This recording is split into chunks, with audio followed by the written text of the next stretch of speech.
Hmm.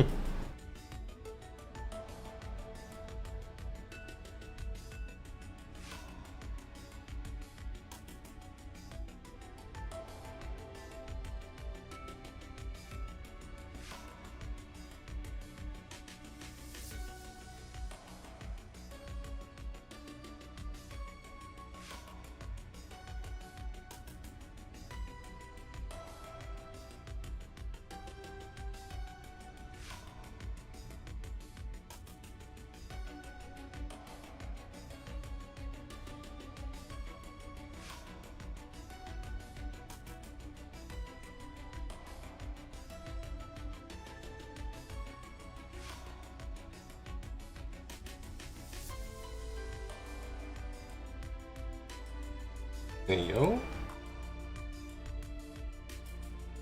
Oh, that's why. Hold on.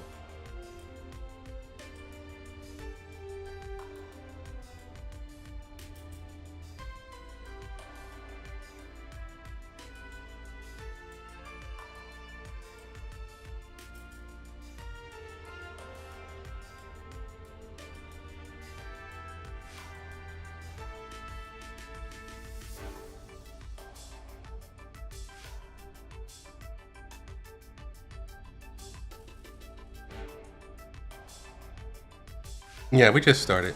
Hey, Toxin.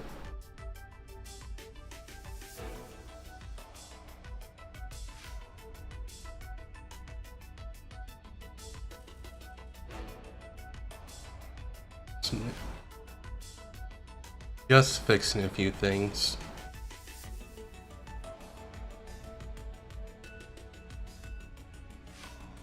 I do have a different setup from usual, so just let me know if things are a little wacky, like maybe with stream buffer or anything like that. I got new internet. It's fiber, so I jacked up the bit rate by a lot since the stream can handle it now. But if it gets stuttery or it buffers a lot, let me know.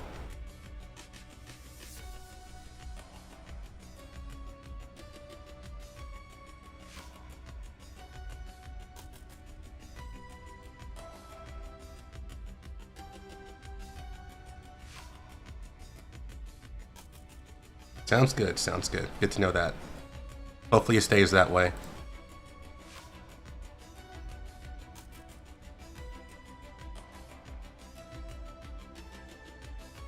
I was trying to find a thing, but now I can't find it.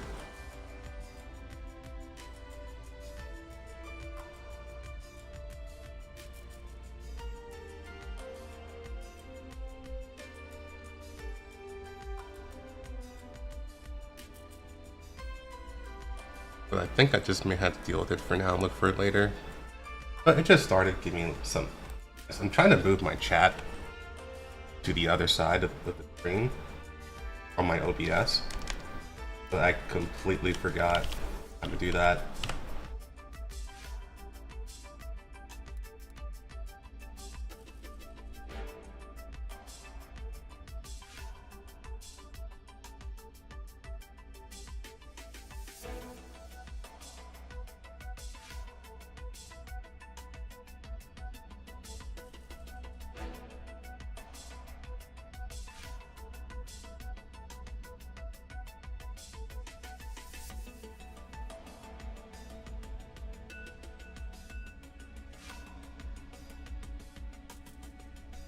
Hey Plague, how's it going? Oh, it looks like I may have found a thing.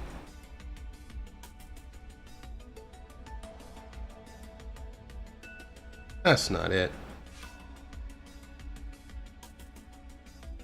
Oh, they might have lied to me.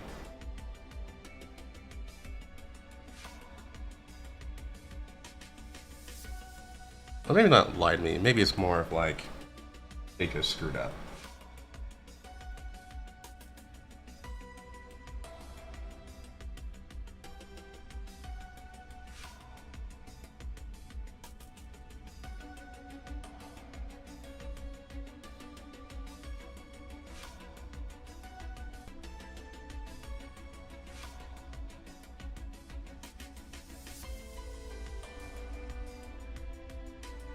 I swear, I'm gonna go insane. Hold on.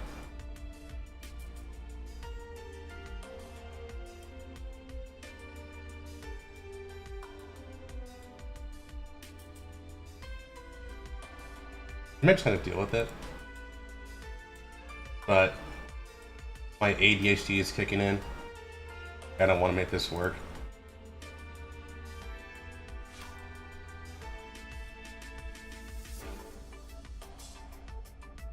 I don't want to watch the video on how to move a chat.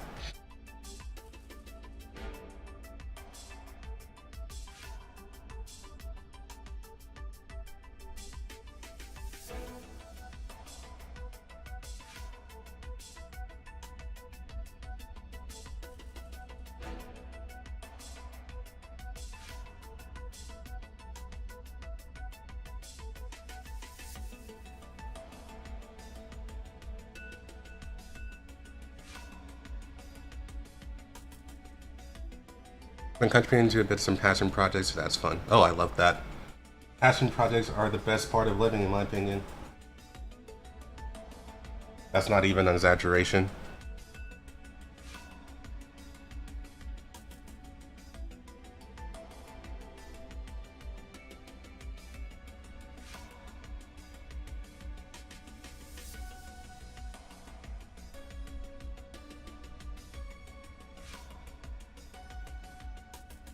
It's an editor.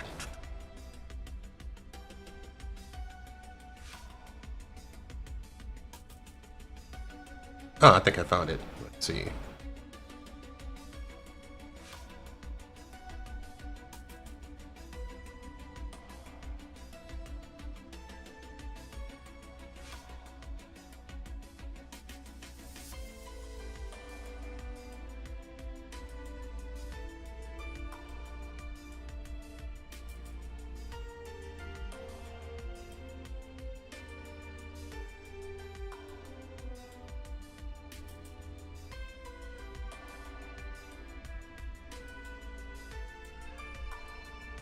No, that's not it.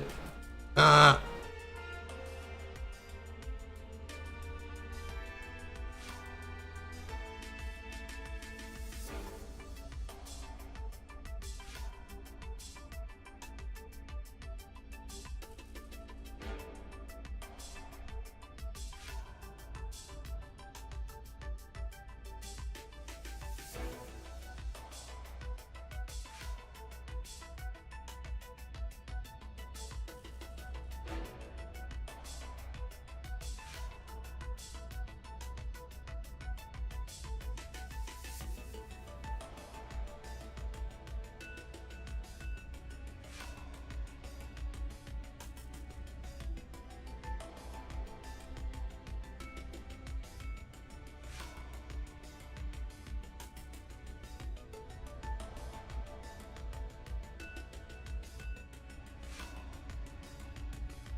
I'm getting obliterated here.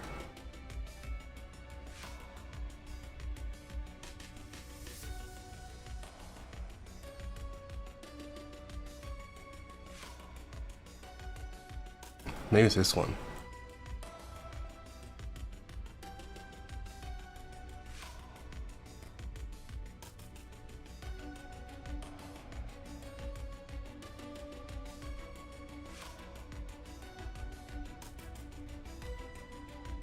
Nope, that's not it. Okay. I guess I'm just gonna have to deal with it. I'm gonna have to turn my head really far away to see chat.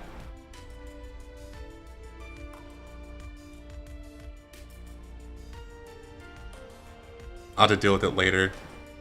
Fix it later. It's one of the things I kind of just realized at the last minute that it was going to be bothersome.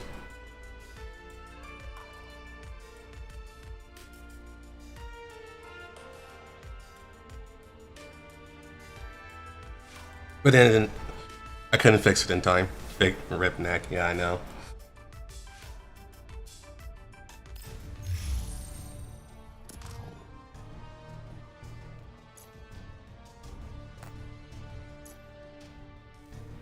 So anyways, now that I'm done being silly, how's it going, everyone?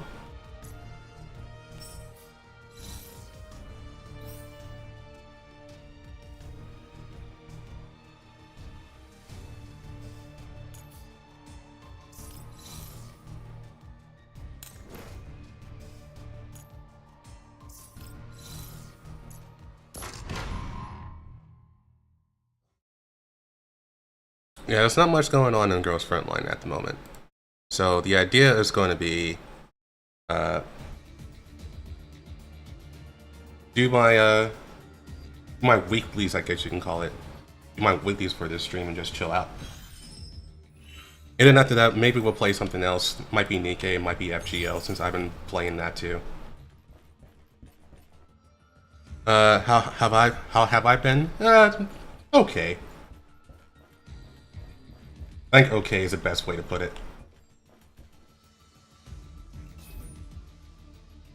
Not the best, but certainly not the worst.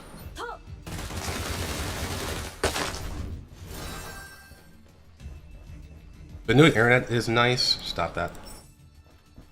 And the main reason why it's nice is because my apartment complex, they made a deal with Google Fiber, and basically they're paying for the internet, so I have to get this internet for free for the most part. I imagine it won't be free forever, but since my contract is already set in stone, they can't exactly, you know, bump up my rent in the middle of the contract. So I imagine my rent will raise for next year. But for now, I'm essentially saving $100. That's really nice. Hey Jason, how's it going?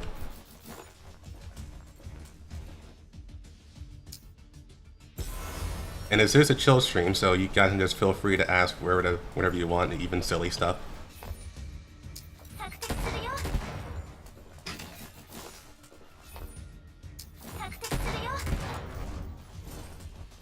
Stealth and warp me. Yep.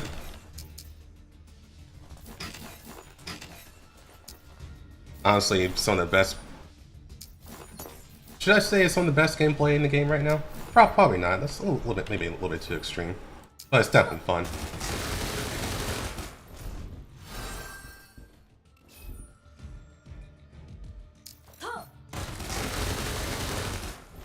Why can the main game have this? I don't know, actually. It doesn't necessarily need to have this, but if it was built up like this from the ground up, I think we'd be in a better spot. Have a bit more variety. Maybe we'd have more than 2 machine gunners, considering how important they are.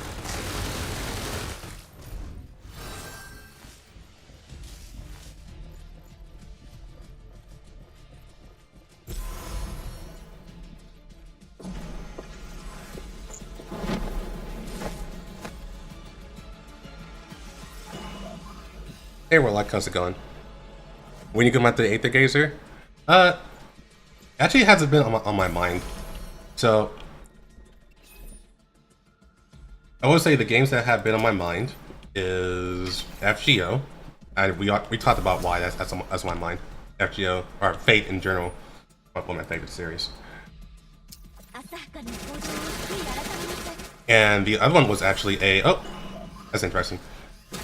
Doesn't have any room to move anywhere.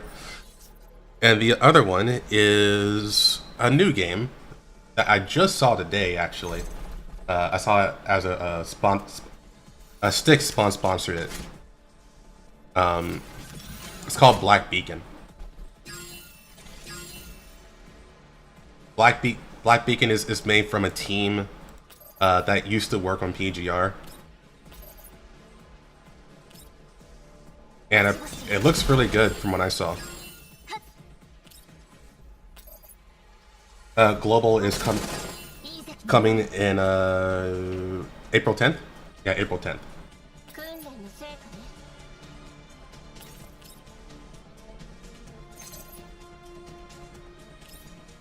I should rate that.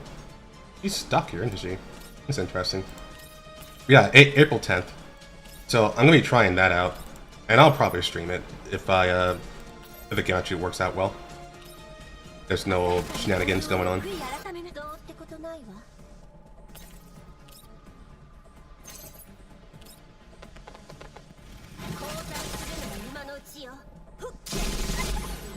She said let's before it started going crazy. That's what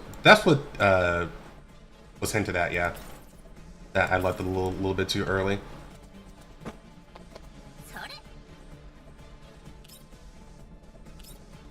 Yeah, it hasn't really been on my mind. Like I said, APK is a good game. I just haven't really been thinking about it. There's just so much. So many games to play. So we're collecting more teams for this mode in the main game. Yeah, that's true. That's the thing for me.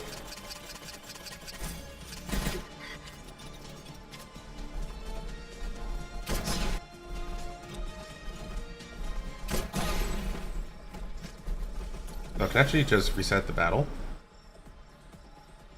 No, I can't.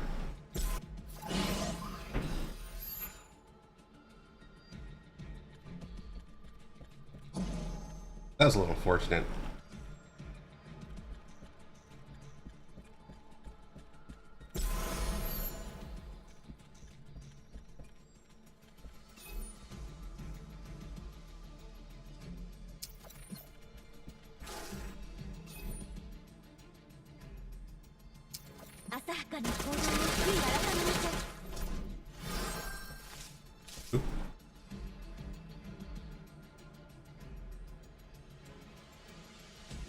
Here, my Hornet. We're gonna cover the next part of Ghost Online lore episodes. It's gonna take probably like another week or so to get it all done. Done a little bit longer. Life has been happening too. Just to be upfront with you guys, things have not worked out with the work from home job that I was working on. It's not paying enough, or rather, actually, I say it's not giving me enough work. So I'm just not getting paid due to the lack of work. So I'm actually going to have to get a real job that actually pays. And due to that, the next episode may be a little delayed. Because, you know, 40-hour work week.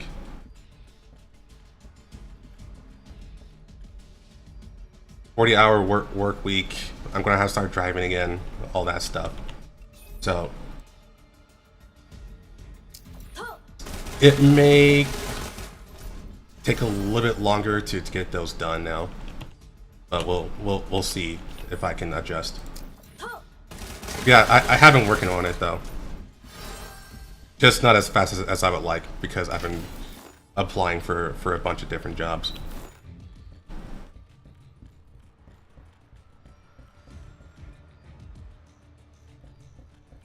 Now I would.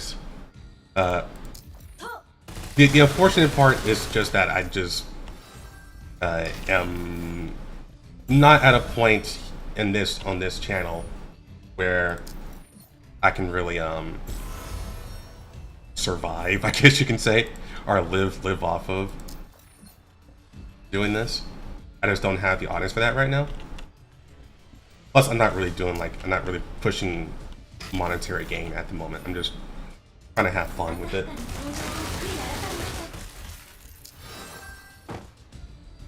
So until that actually picks up, I am going to have to still hold down an actual job. So yeah, it's going to take like probably a week or two more.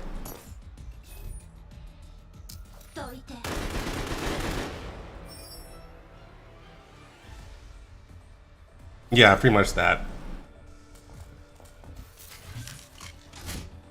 Because you know, if I can't pay the rent, then you're not getting any videos.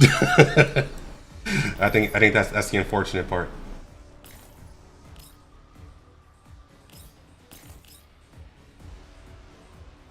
That said, I am glad that so many people are eager for the next episode.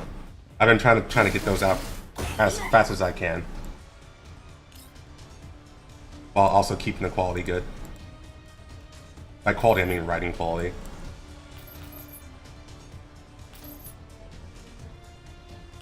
And why is he so thick?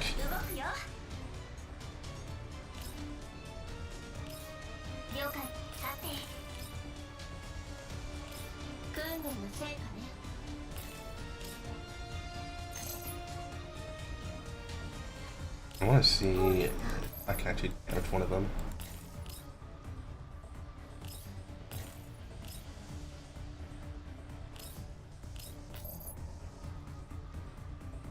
Yeah, that's actually really thick. Kind of insane.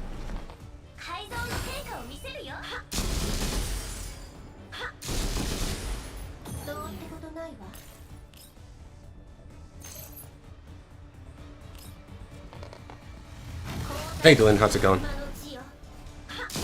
Thanks inside it, I appreciate it.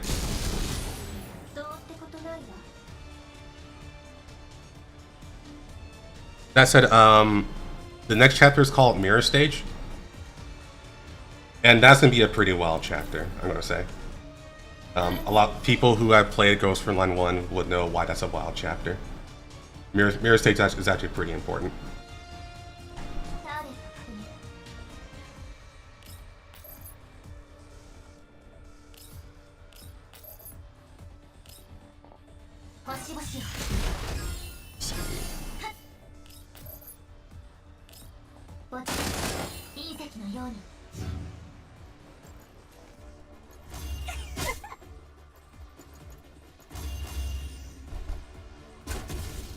Oof.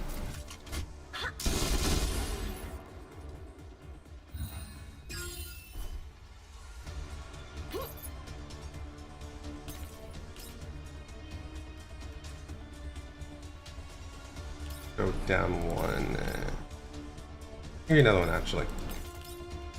Hitting Darcher doesn't really matter.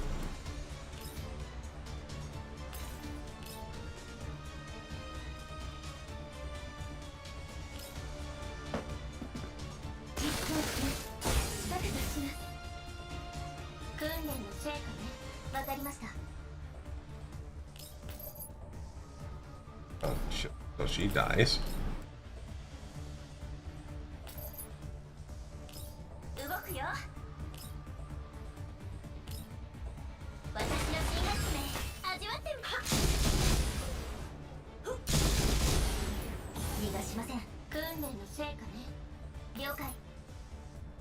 That's unfortunate.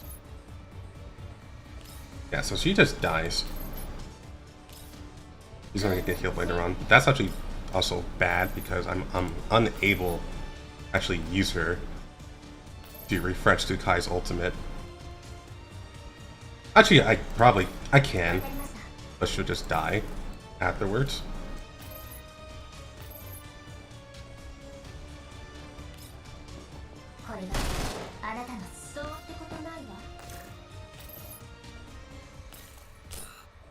Damn it. Okay, never mind. Probably because it wasn't AoE. I should actually read the tooltips for once. Reading's hard sometimes.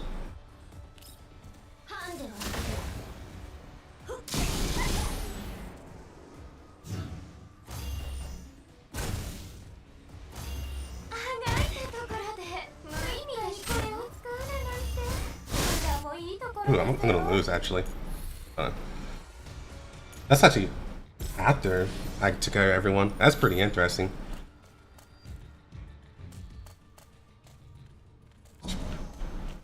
Hold off a little bit though. Let's just clear out this place first. Or clear out this room.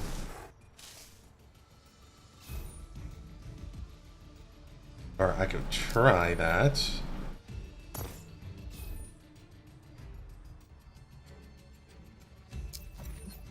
I think I can get away with this. But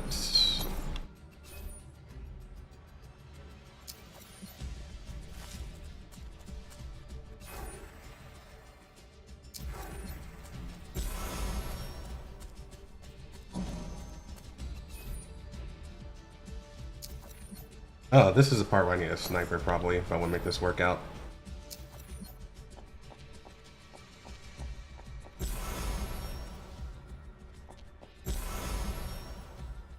I guess I should just focus down Archer instead.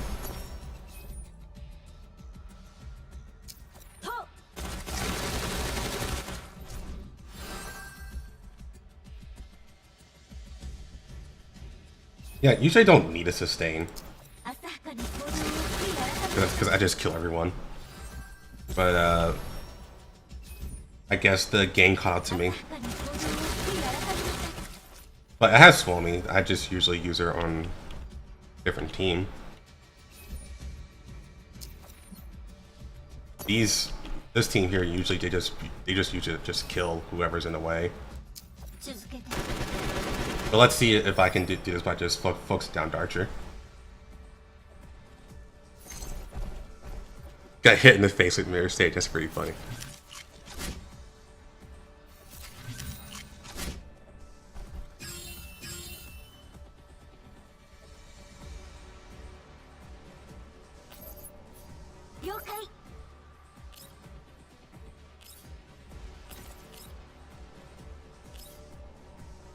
I do this. I don't think she reaches though. Oh, she does. She does. Okay. I can do this just fine.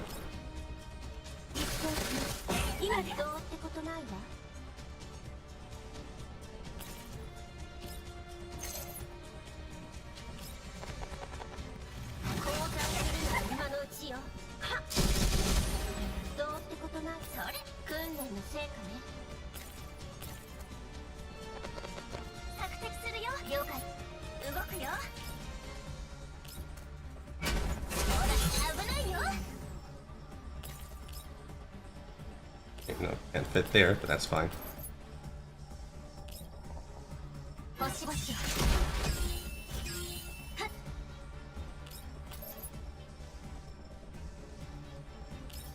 think you'd be okay. Just take cover there though.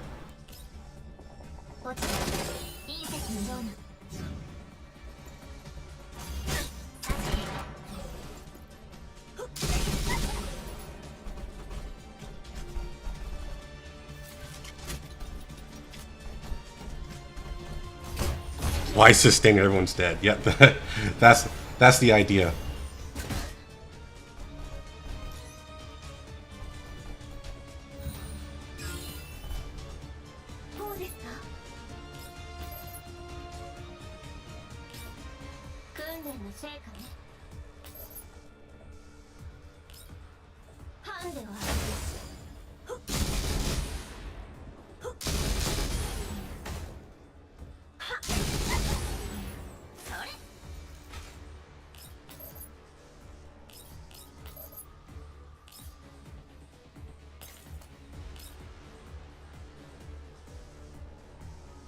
Get pressure off of her, that's actually worth it.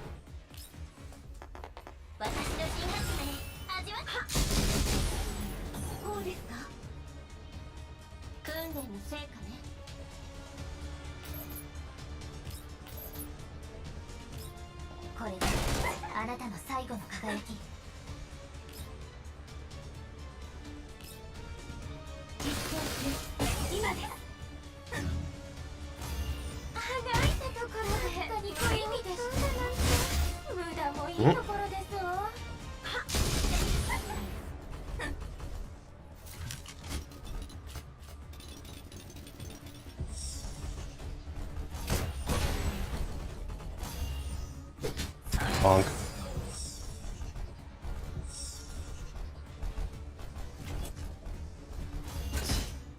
Bonk. Bonk.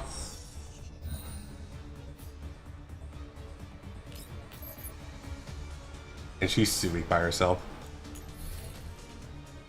Well, I may actually have to. But no, if I do that, I lose this team for 15 hours. So we're gonna have to figure something out. Maybe just skip this part for now and come back to it.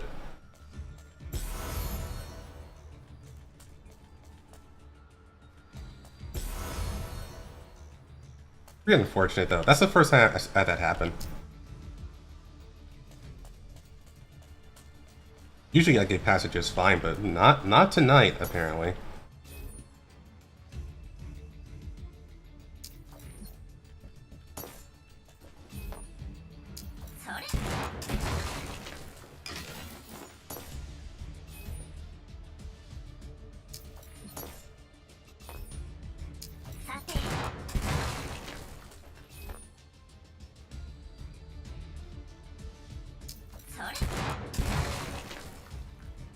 True corrosion threesome.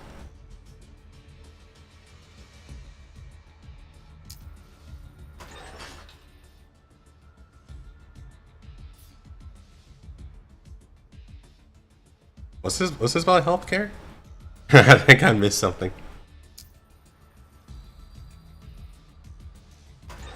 Oh, I hit the button already. I got thrown out by the healthcare. Do you think, who do you think would be the first limited machine gun? Have they actually made any hints for that? I don't think so, actually. No, they've been really stingy with machine guns.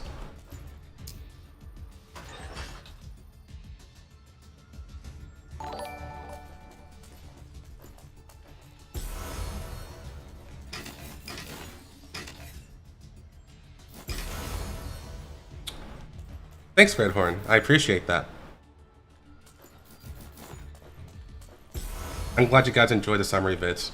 It's one of those things I'm really glad that that picked up, because it's a thing I really love doing.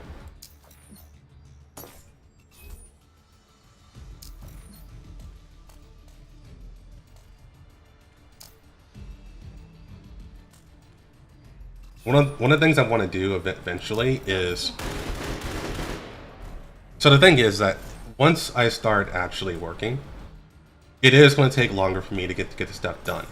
So one of the thoughts I had was like, well, I should probably hire an editor, someone who can take my script, well, my audio actually, because I'm still going to do the audio. Someone who can take my audio and then actually just make the video themselves, and they just have like the proper cutscenes and stuff to work with. And if someone is able to do that, then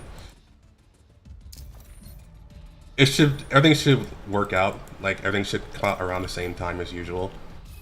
There's an editor on my side, but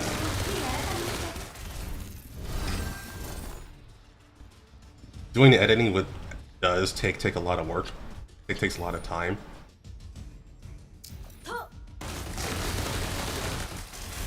And for me personally, editing is like the most fun part for me for doing a video.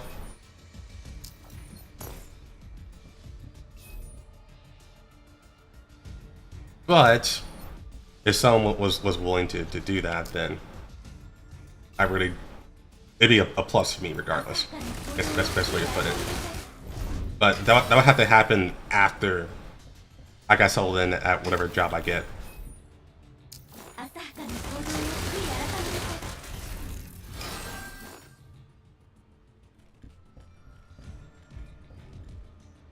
But as far as the machine gunner is concerned,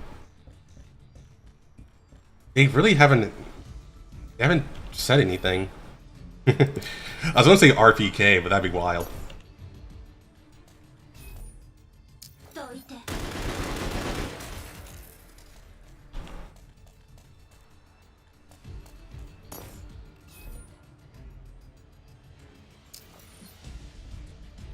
But one I would want in the game is, I don't know how you would say her name. I don't know if you would say Louis or Louise, but I would really want her to be the first one.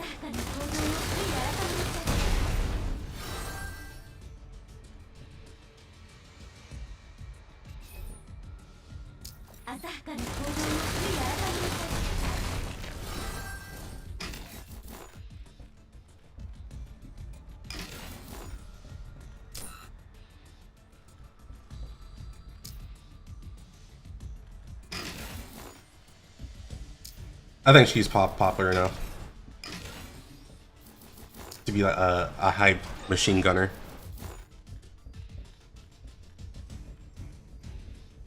Six out of 6.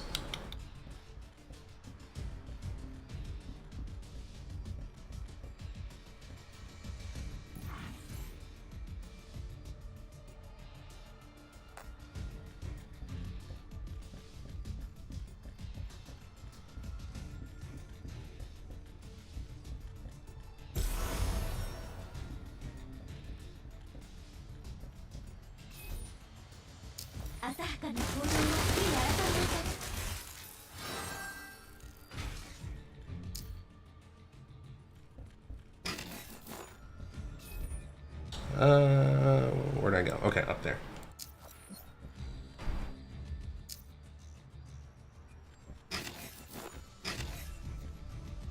For you.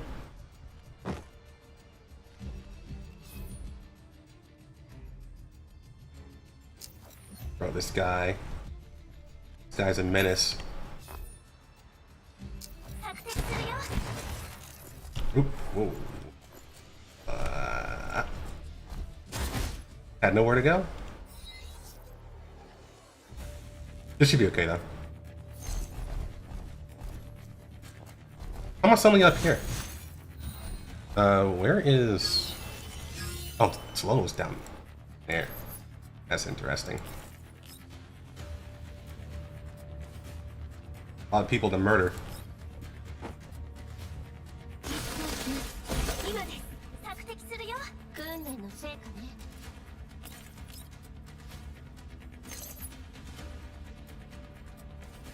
That's not gonna kill anyone. It's not yet.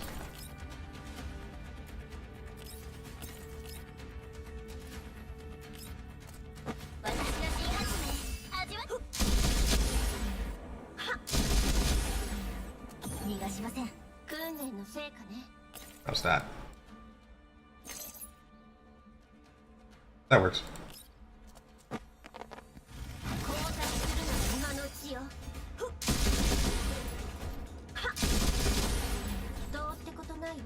So no, it didn't work. Go back. This guy wasn't the one who got the kill.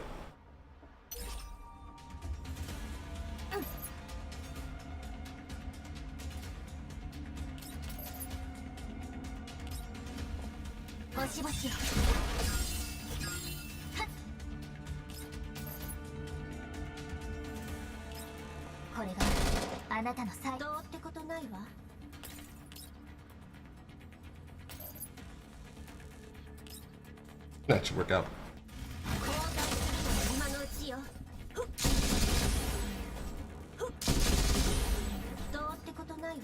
There we go. That's the winning ticket.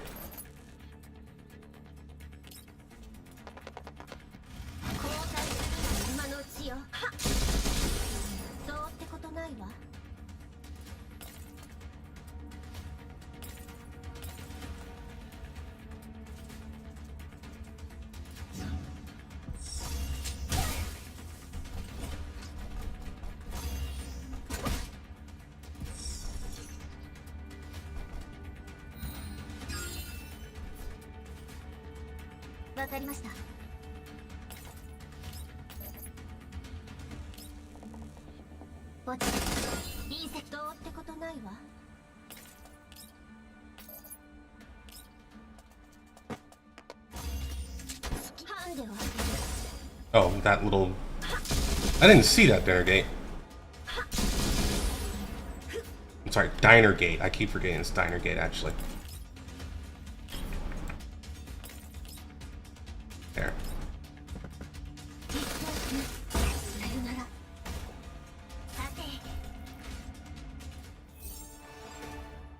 Yeah, that worked out.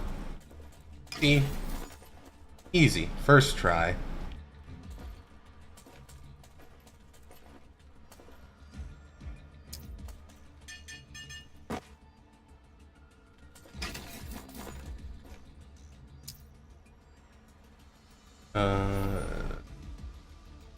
I think that's fine.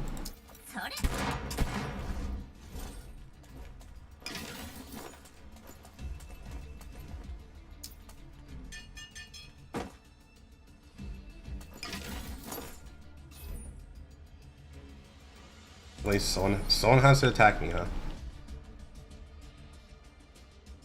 Like, no, stop having fun.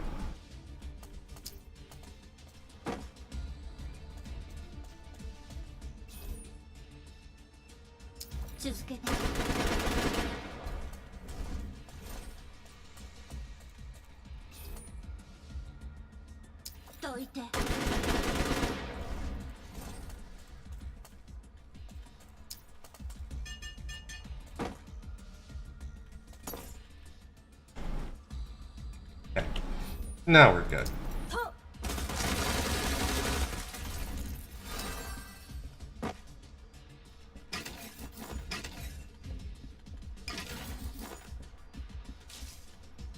I think that's everything except for the... No, there's more.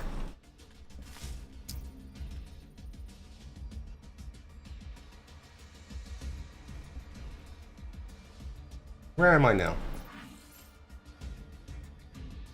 Someplace where I shouldn't be. Because it has nothing here. I gotta kill you. Kill you, kill you, kill you.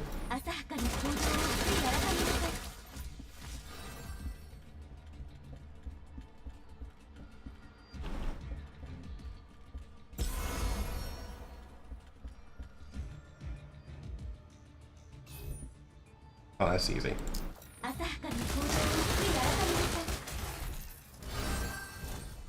Oh shit. I was looking at... No! I wasn't looking at the game. Feels awful.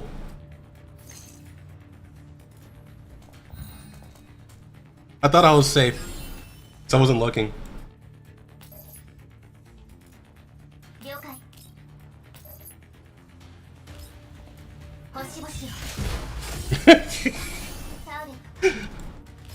Very much that.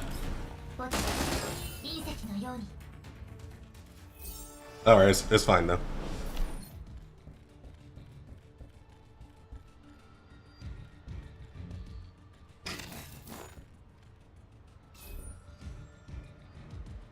Good here.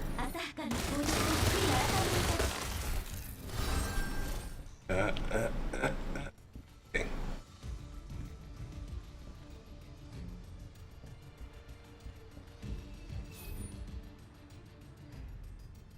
This is the issue with not having my chat like right in my peripherals. I had to turn my neck away from the game.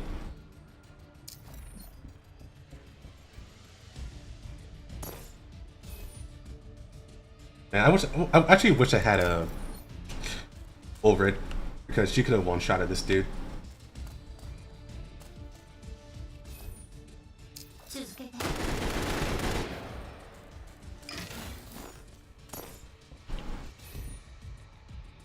Still initiates combat.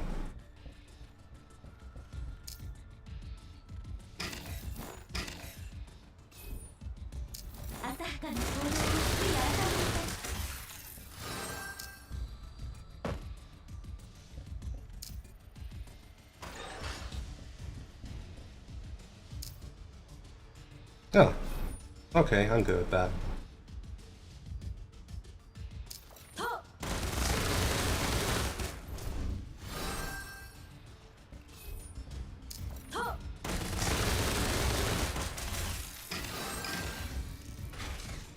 There we go. Alright, so that's all except... Okay, this is the last area.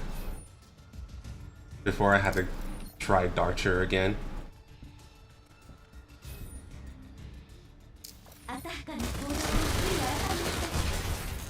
Oh.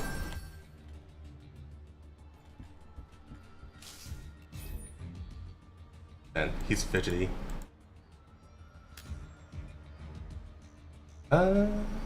Sure.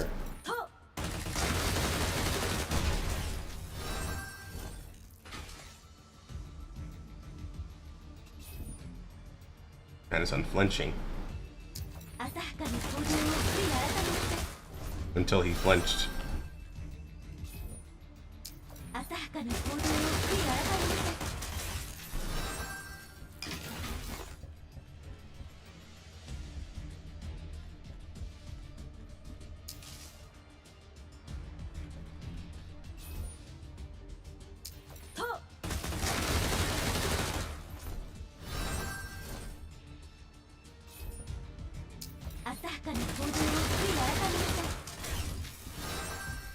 Oh. I thought he was dead. Nah, he was just not paying attention, literally. I got lucky there.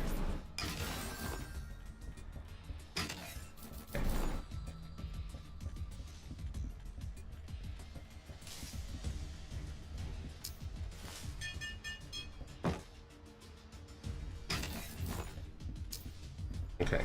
I got everything except that last area, and then I just have to kill Darcher. Well, I technically don't have to kill Darcher, I just need to find a way to get those last 2 chests. And then we can skedaddle. But skedaddling may be an issue.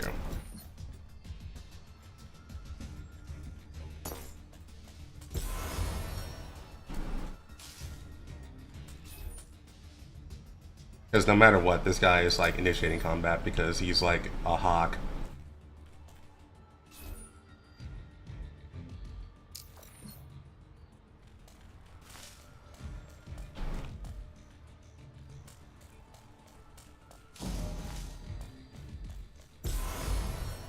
This be a good time for a sniper. I can try one thing, but it's gonna be like really risky. But it may be worth. Actually, I shouldn't say it's worth. It's my only option, I should say.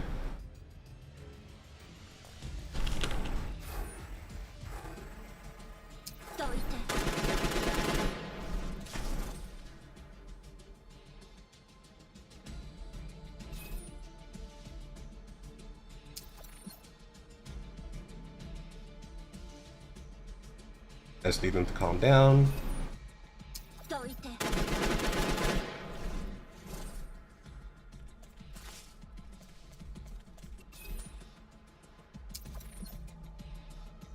Of course.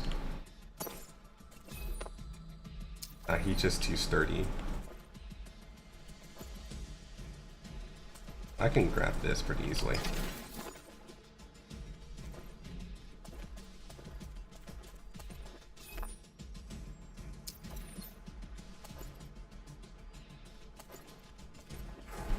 Nope.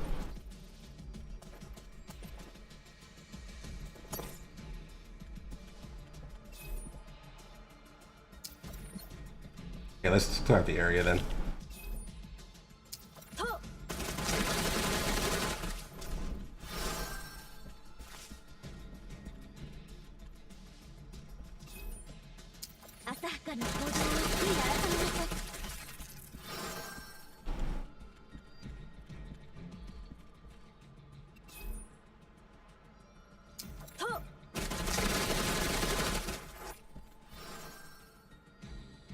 That's what I'm gonna have to do. I'm gonna clear out the area.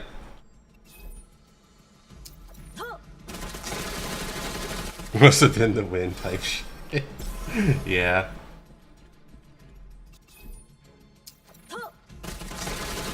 I love these MGS1 enemies.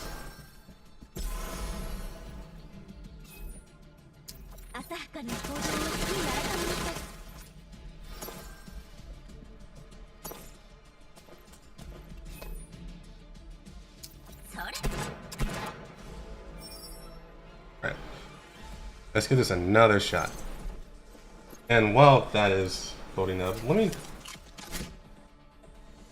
make it so I can use my look my chat more easily. Moment.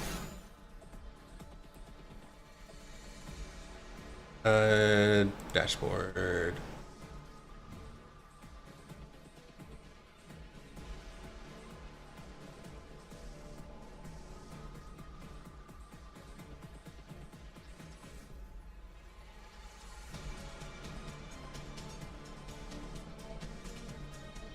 Swap over to account.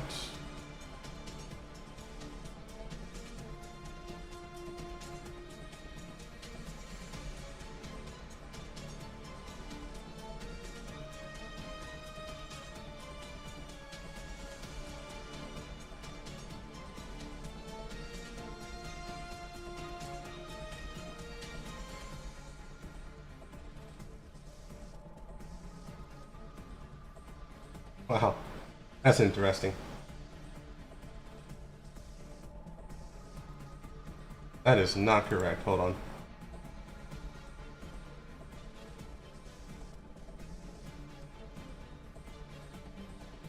There you go. That's where it is. Okay, now I just need to pop out the chat and then I can put it right. It's gonna be it's a scuffed way of doing it, but that's okay. At least I'd be able to actually look at the chat without actually getting destroyed by the game.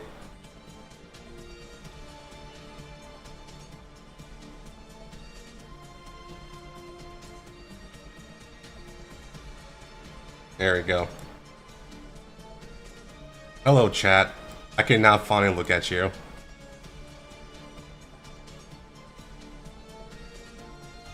Alright, now let me just read back and see what I missed.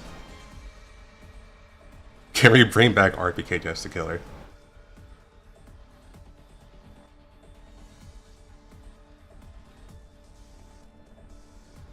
Luis is the name? Yeah, that's what I thought it was. I prefer if they change it to Luis, though. Not gonna lie. It would be interesting to do RPK like in Icemer. Technically, she kind of is in that field. She did get changed into a Neo by all means. So, on a very technical level, she actually is still alive, but she's locked into her own lake, or whatever you call it, her lake of cognition, whatever you want to call it. So she's technically alive, but no one in their right mind is going to let her out.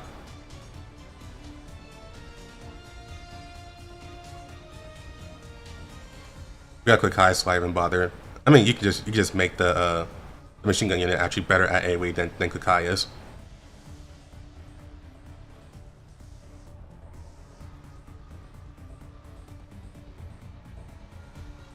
Back in betas, let us use some small deployable mini vehicle with a tiny gun on them. That's cool thing, but they didn't keep. Yeah, I heard that they did a lot of cool stuff in the beta, but they took a lot of it out because it's too complicated for a gacha game. Near clap for a blade unit.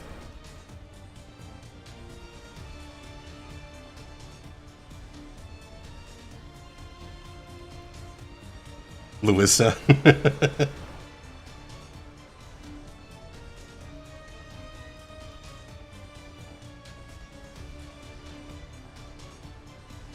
Yeah, we'll have to look at a list of machine guns just so we know who we can get. That'd be pretty interesting to take a look at them.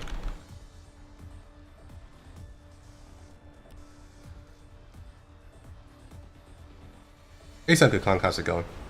Type 88. There's also a lot that there's only a lot of dolls that I want back. Me personally, I want Kaliko back. I think I want Kaliko more than M82A1, who's my favorite other side dolls.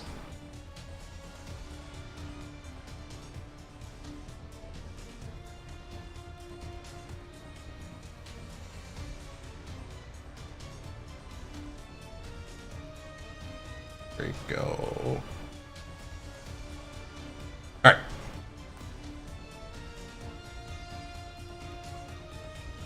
Now, can I kill Dartrey this time?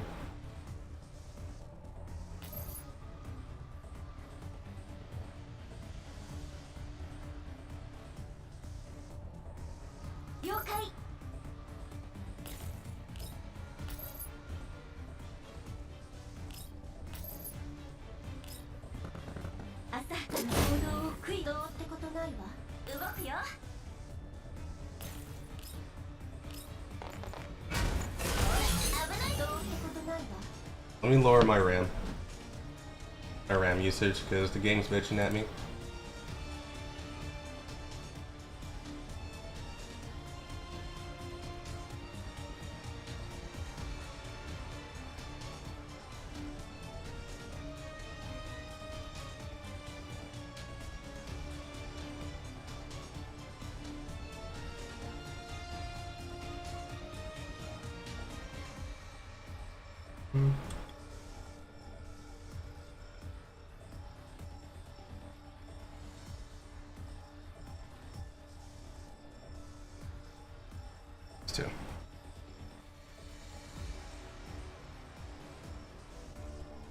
Is Irma dead? No, she's locked in Nirvana. Part of Lake of Cognition. But for all intents and purposes, she should not be coming back.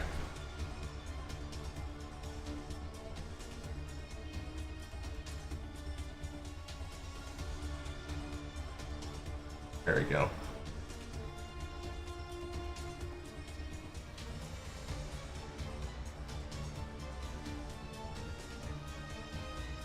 Okay. Now I'm good. That took a while to get fixed, but I fixed it.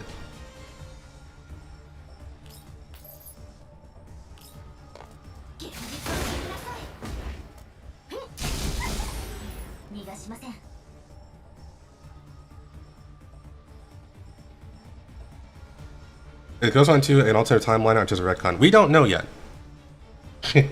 Like, just because we don't know that. They just haven't answered that yet. So it can go either way.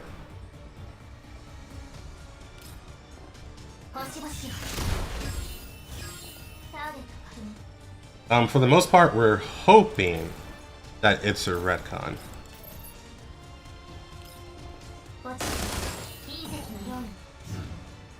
But it can really go either way.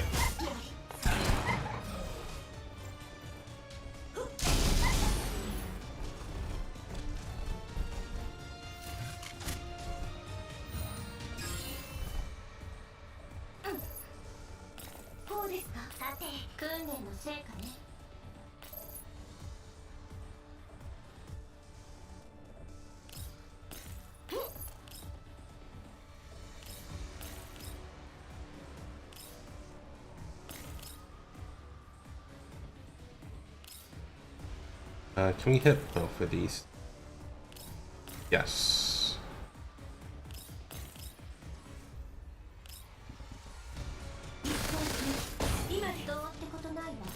That look.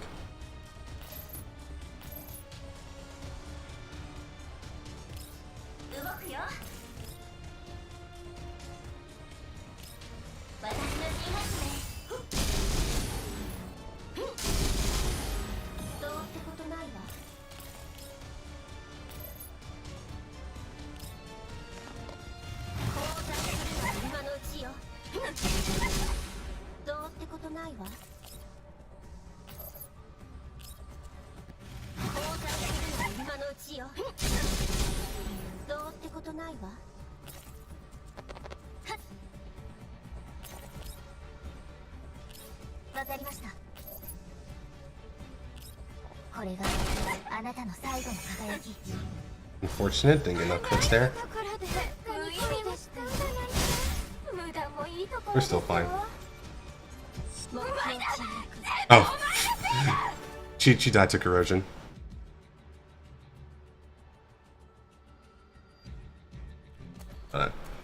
Now we can finally get this thing. Yeah, that was a lot more difficult than I thought it'd be, but that was fun. I had to use my brain a little bit there.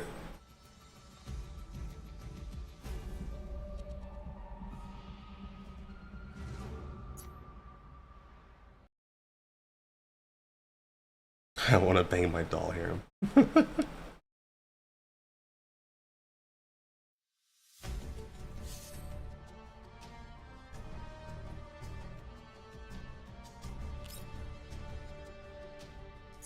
Oh, did I not do this? That's unfortunate.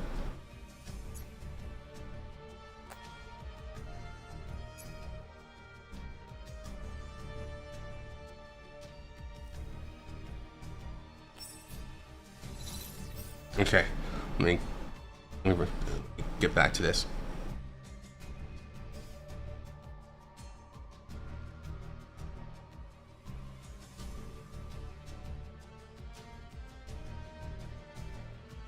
Why is the reverse collapse server coping hard on Irma?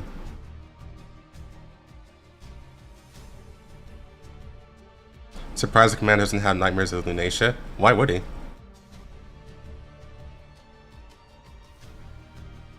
Are there many dolls in Ghost Runner 1 that are based on goofy ass guns? I guess you can say there's some goofy ass ones, yeah.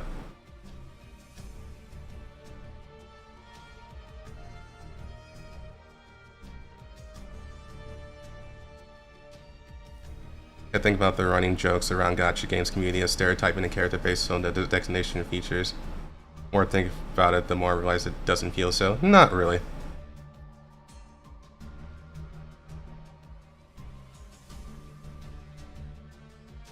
I just read the 8.3 chapter plot yesterday, and it made it sound like Chikon took the deal. He did.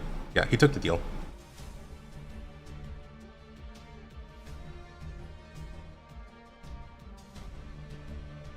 And the character handling Sonic at the start was pretty much M4, right? Yeah. Technically Lunacia, but yeah, M4.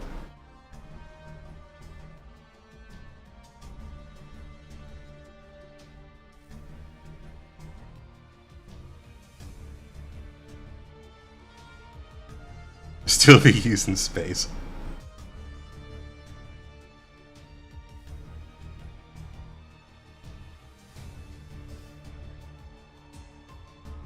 Yeah, I know the only reason why M4A1 was considered or they designated her as the main character of Girls 1 is because the M4A1 is the most used gun, or was the most used rifle.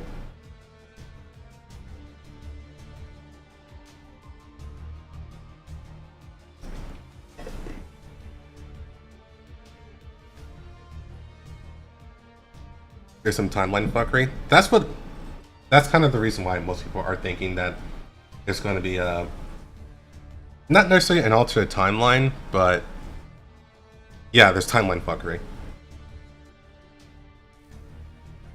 That's the name of the game, honestly. They've already established that you can change the timeline thanks to reverse collapse. And honestly, same thing with Girls Frontline 1. They've done the same thing. You just didn't get to witness it. Before I do the next one, let's look at machine gunners that I would like to see come to Girls Frontline 2. Unfortunately, I don't have all the machine gunners in my head. They're like my least used dolls in Girls Frontline 1, so I don't really have them all in mind. It's one of those things where if I look at them, I will recognize them.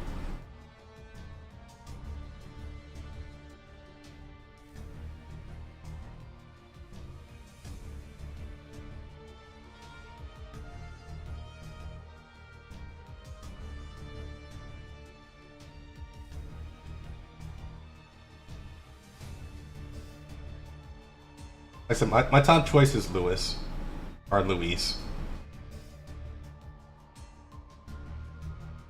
But I imagine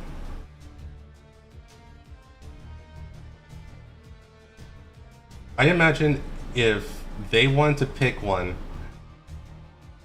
and they're like, okay, this person or this doll would be very popular right out the gate and she'll make us a lot of money and she can be very story relevant. If there's one that can do all three of those things.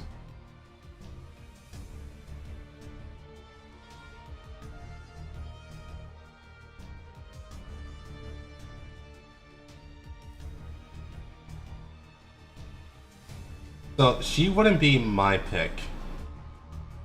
But I would actually assume Negev. Oh, somewhere already said Negev, but yeah. I think Negev was probably the one you would pick out of everyone. She wasn't necessarily the most story relevant, but she did had a decent impact on the first 7 chapters. So she's actually well known by the community. You just described RPK again. But RPK is not coming back, at least she shouldn't.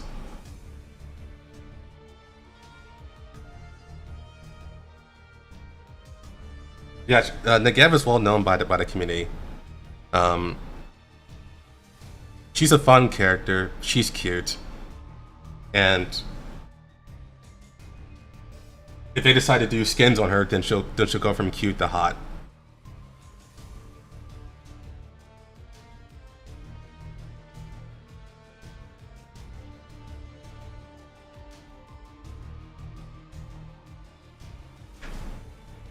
I just want to see her dead again.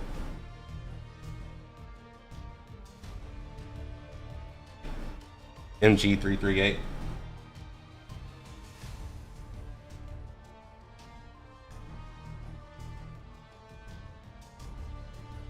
She is...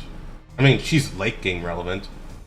I can't say that she's relevant throughout the entire stories, is the thing. So, like, Negev is early game relevant, and Lenny is late game relevant.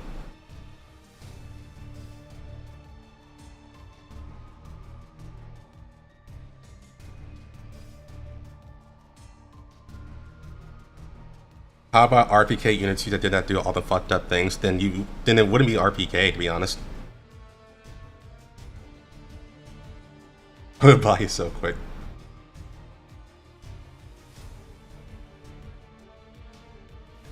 Now, me personally, I like Negev. I think Negev is great, but I don't think they'll pick her first.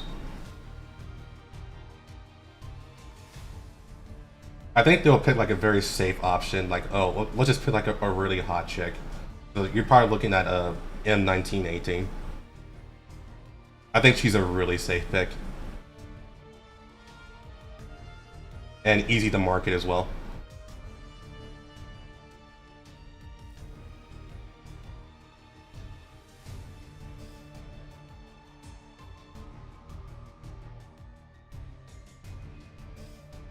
MG36.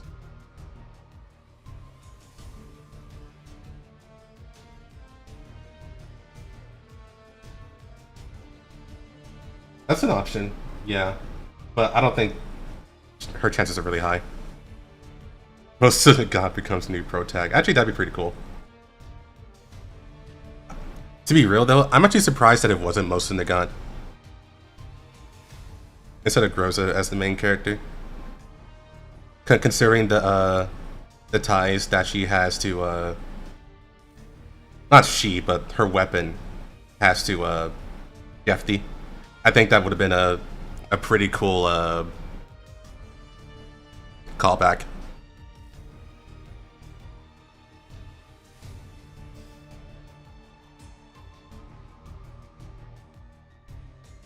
SP9? I think everyone can make a comeback.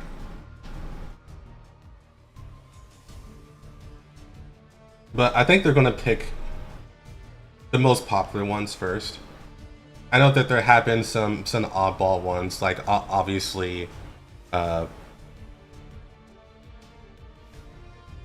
Shy isn't like a super popular one, but she came back. But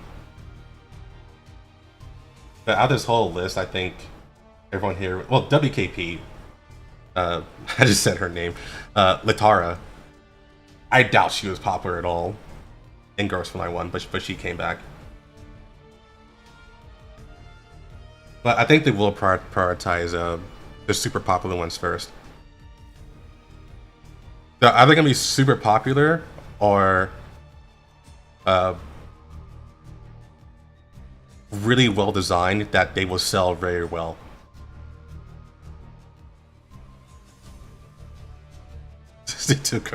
Yeah.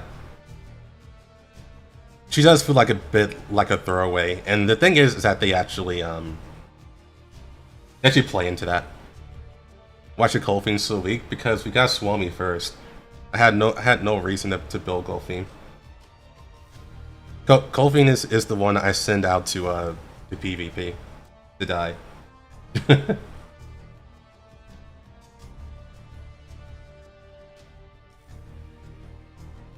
Or like a Popper T-Doll. Yeah, so that'd be Kaliko. Because pretty related to K2 and Thunder. The sacrificial Koga, yeah.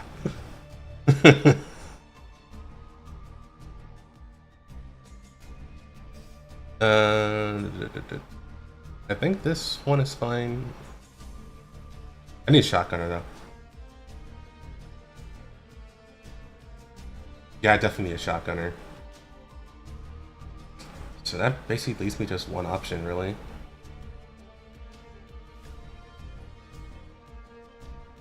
Oh yeah, and Swami. So yeah, I think I'd just swap her.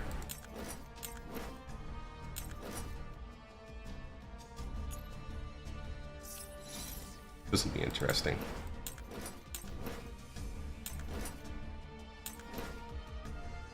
No ARs this time.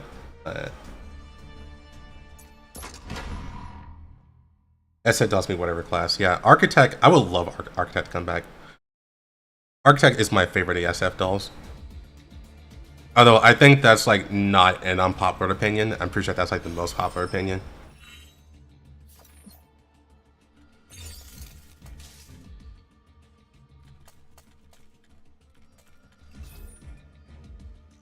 Yeah, destroys machine gun user.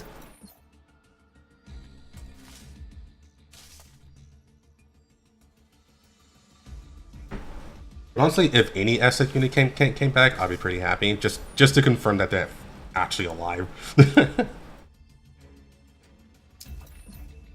that. Look at what happens when I don't have a machine gunner. I can't just plow through everything.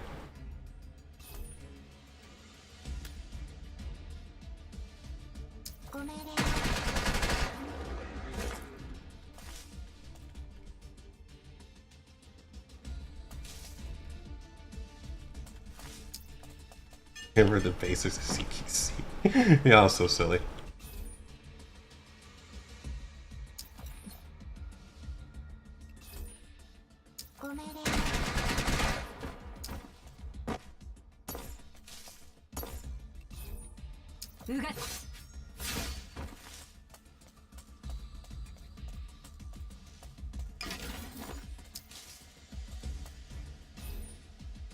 Nature's combat. Never mind.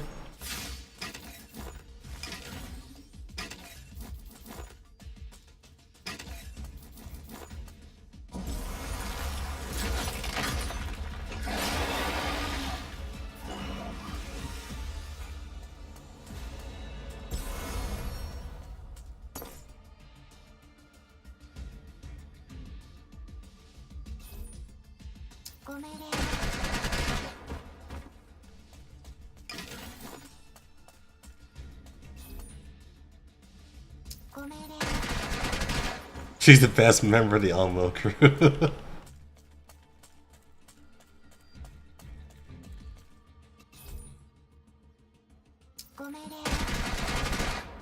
I will say this, I am glad that... Oh shit, I had nowhere to run. Okay. I am glad that they gave the Elmo crew time to actually develop before everyone else started rolling in and the plot started to really happen. That is actually one of the biggest issues that the AR team had in Girls from Line 1. They just did not have time to develop into like a series of like I don't want to say likable characters because obviously they're likable. Everyone loves the AR team, but they didn't really have time to just chill. I guess is the best way to put it. I think that was really missing.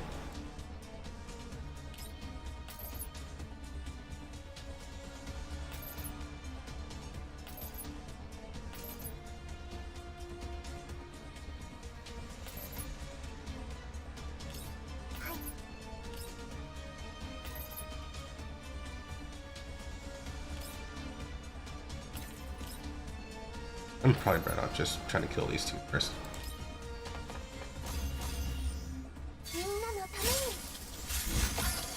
Coal paint?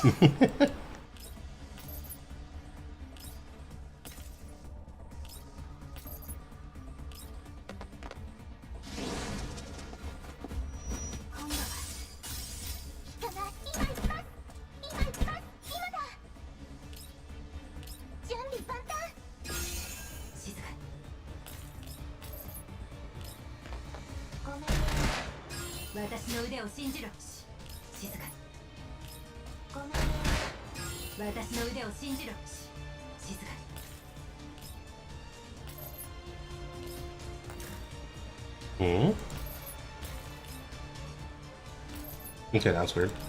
But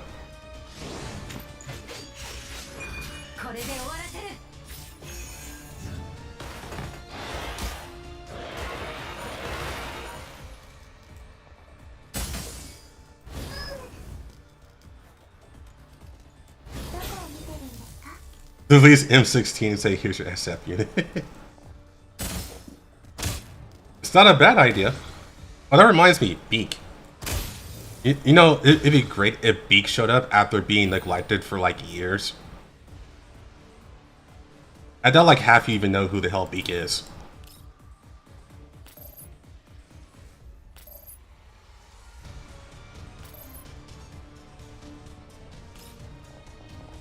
Who's that?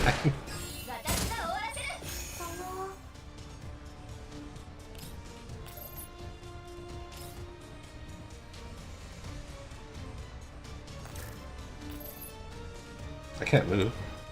Oh, okay, I see. I got crippled, that's why.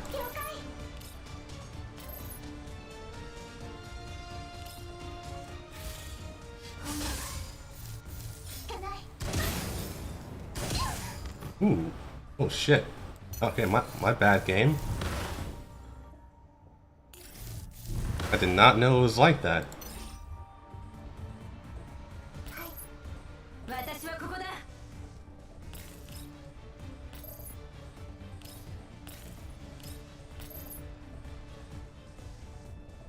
What was the relevance again? Yeah, that's a good question. Beak found in the ditch.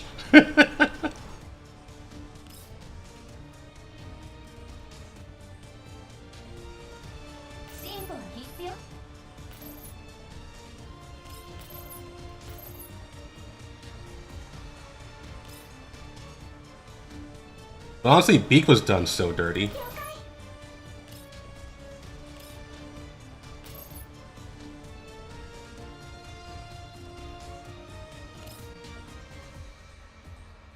And she's crippled too, so she can't get behind cover. So how do we handle this?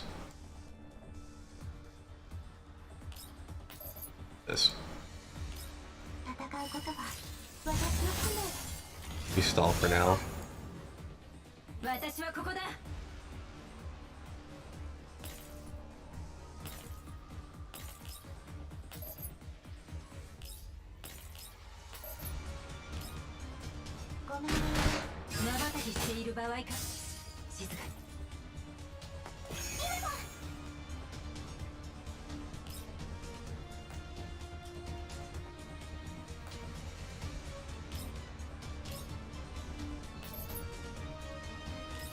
Yeah, you just can't do anything.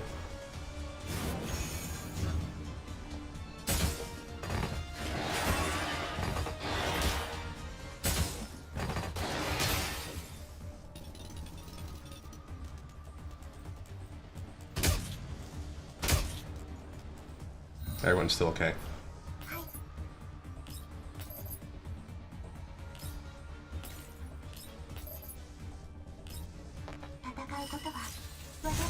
They're probably still a stateside. To be honest, I don't imagine it being with a Gerard group.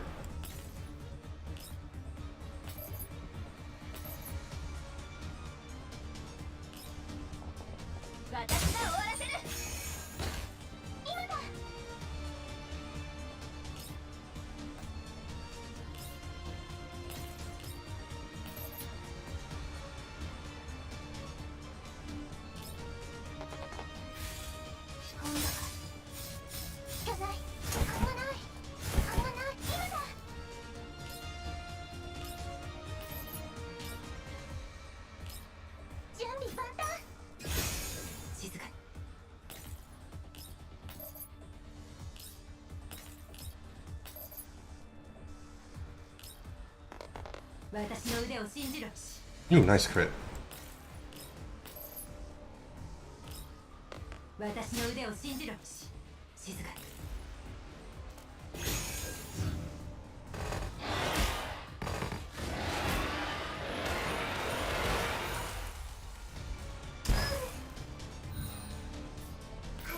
Nice for me, didn't get murdered.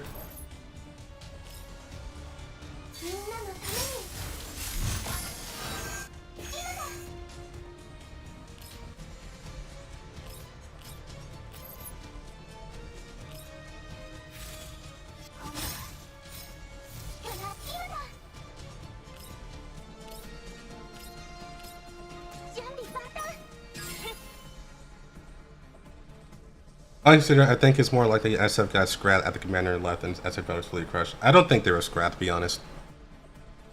If only for one reason, is that they're really popular.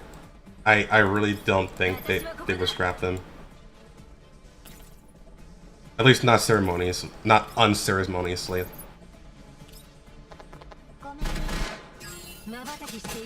Like story-wise, like it was just purely talking about story, sure. But you also gotta keep in mind that they're also trying to make money in this game. So I really can't see them doing that. The Architect's amazing.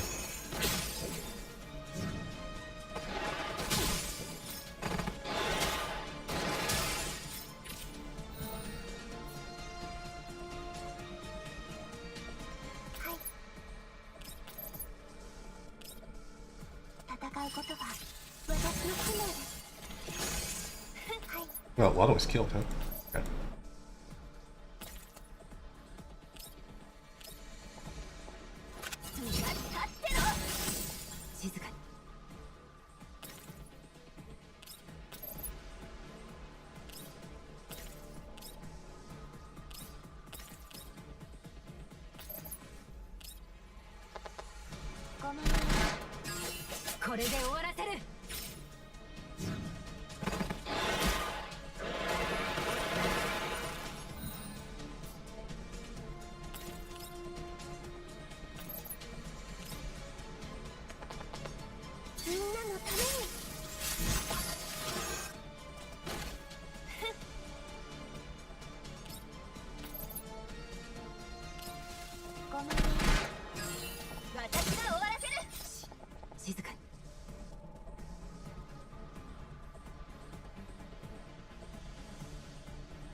Honestly, I agree. I want that to happen.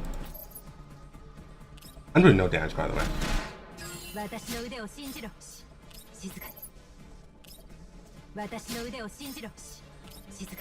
One's too beefy. Hold on.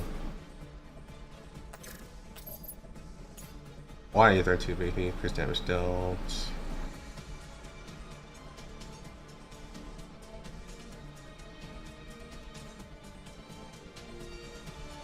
Frost shield. Yeah.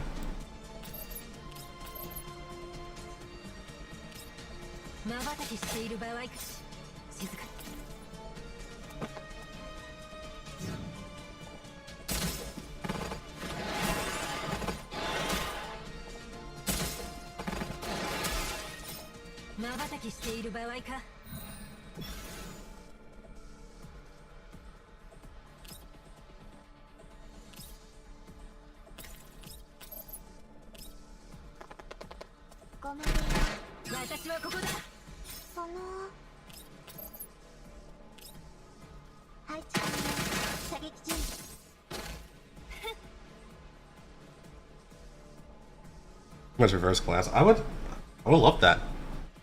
Reverse class is a good game, so that's pretty good. Got locked in because that revenue. Yeah, hopefully.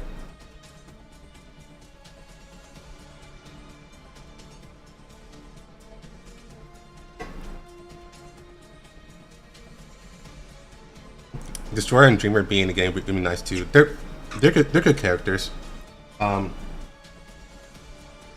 For sure.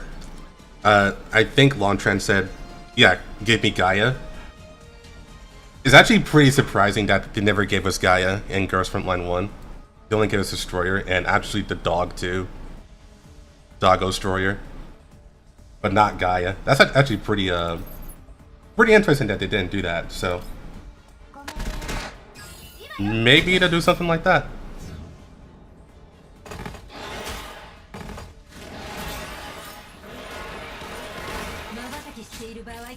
Oh well, yeah, I'm not gonna win this. I like no damage.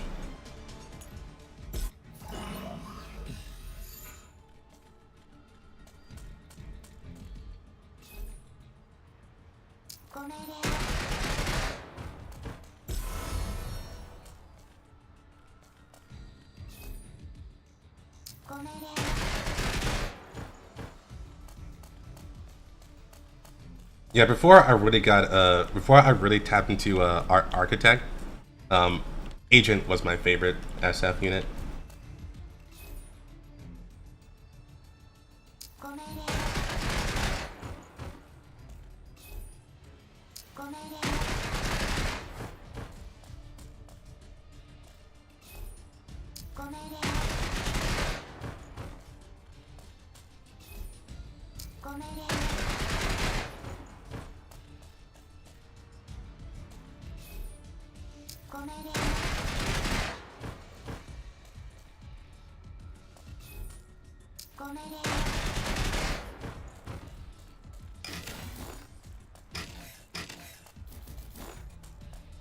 Just two more.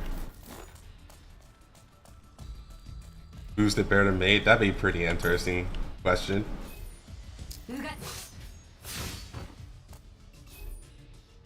Oh, can't you get that?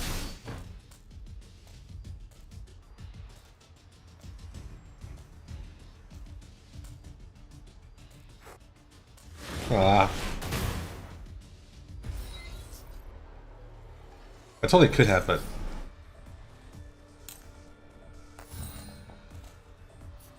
At least there's only one. Let's just try it.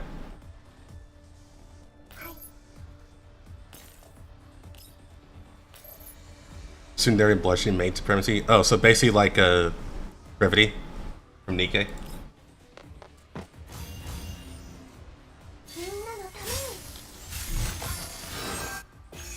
But honestly, Wawa already has like extremely good skins as it is. It'd just be unfair for her to have another one. Like unfair, I mean amazing.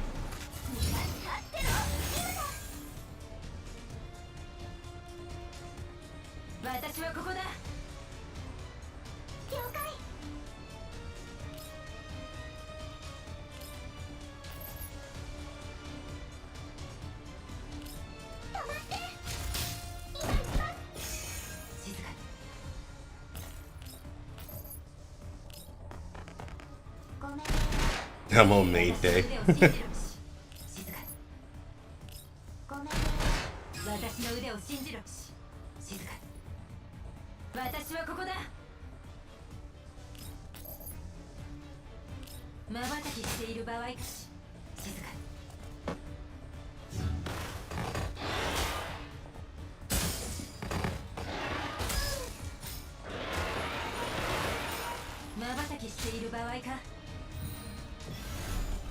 And then the cavalry arrives, and that's when things get fucked up.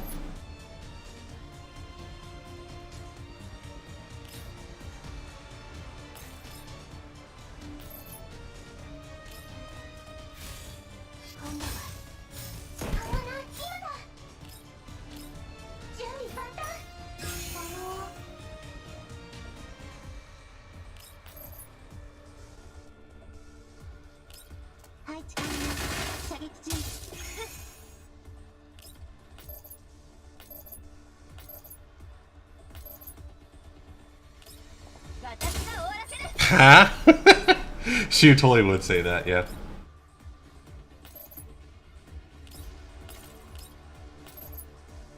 Okay, no, let's just go back here.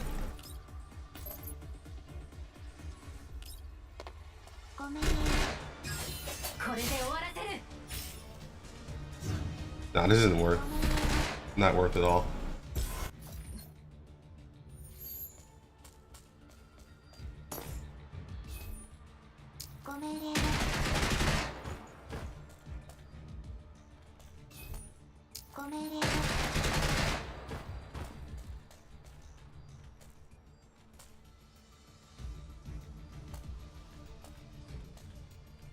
Oh, I tried that. I can't do that.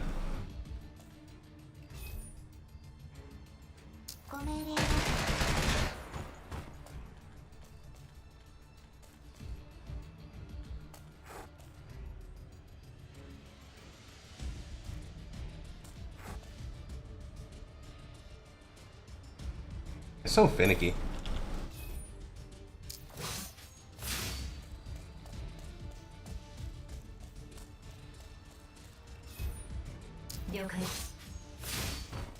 Like, isn't there like a walk option?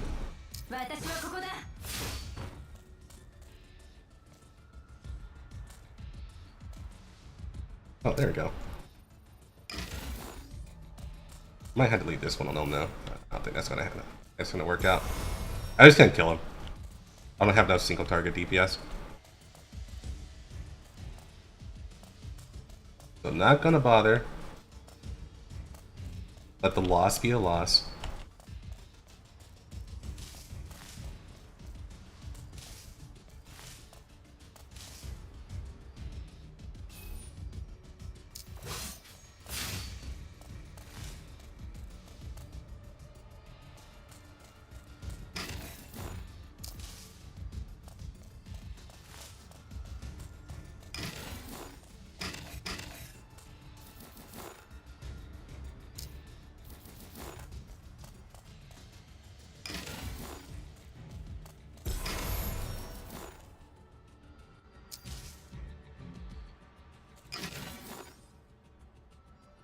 More wedding dresses? Raymond in a maid dress. You're all so silly.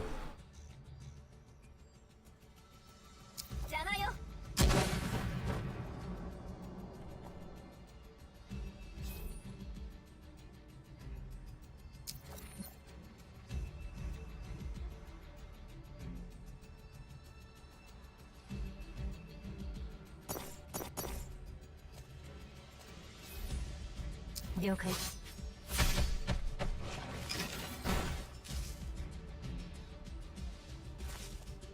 Diane in a Western outfit? So are they like Daisy Dukes or something?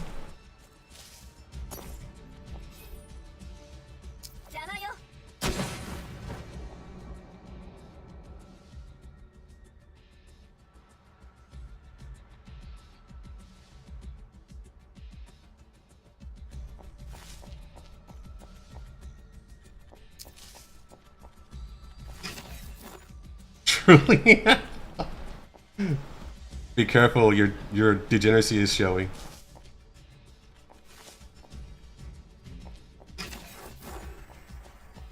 Not that I mind. This is a safe haven for all degenerates.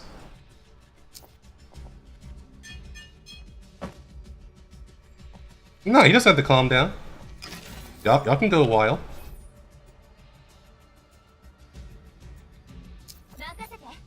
I want y'all to express yourselves completely. Don't be afraid to show your love for your waifus in this safe haven.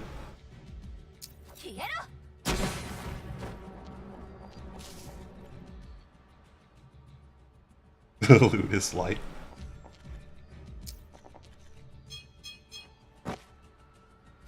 You shift Nanya as a maid?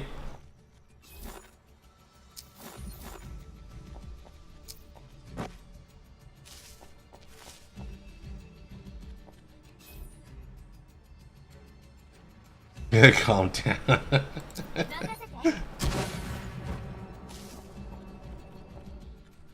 They can see me? Oh, part because he's a boss, an elite.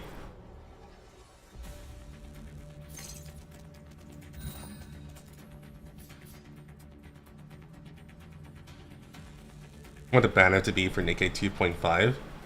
I mean, honestly, it's probably going to be Siren. And I can't imagine it to be anyone else because they're hinting at Siren so much.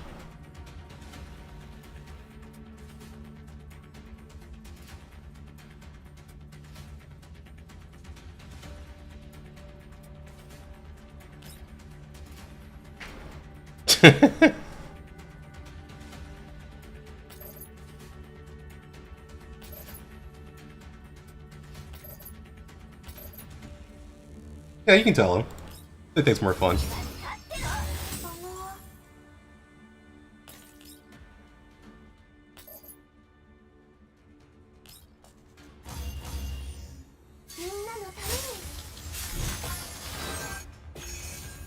0.5 is coming up.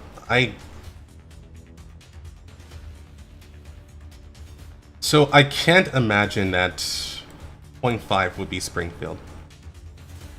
I think they're going to try to push her to the first anniversary. I can be completely wrong with that, and I hope I'm wrong, but I think that's what their goal is going to be because they attached such a big event to her.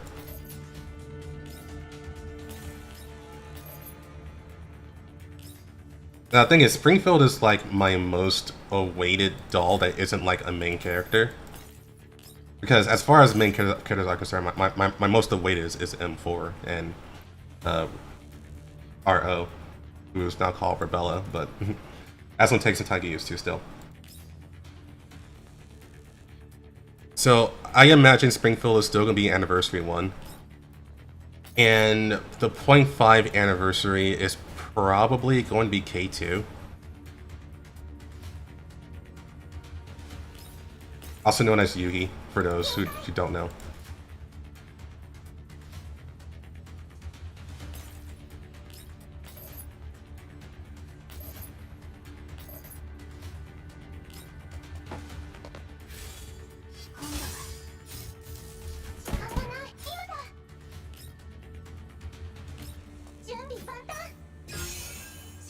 Big doubt. I'm only basing it on the upcoming dolls, which is like Vector, Yuhi, and Zhuanghui. Those are the next 3 that's coming up, so I imagine K2 is going to be the 0.5 anniversary. Because she's like the one who had the best reaction out of all of them. So I imagine it's her. Who was your least favorite non-boss enemy? My least favorite non-boss enemy? That's pretty specific.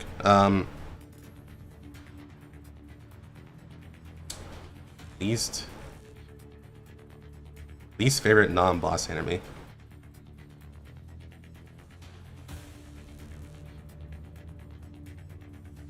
Okay, so if we're going that specific, do you mean like just dolls or like enemies in general?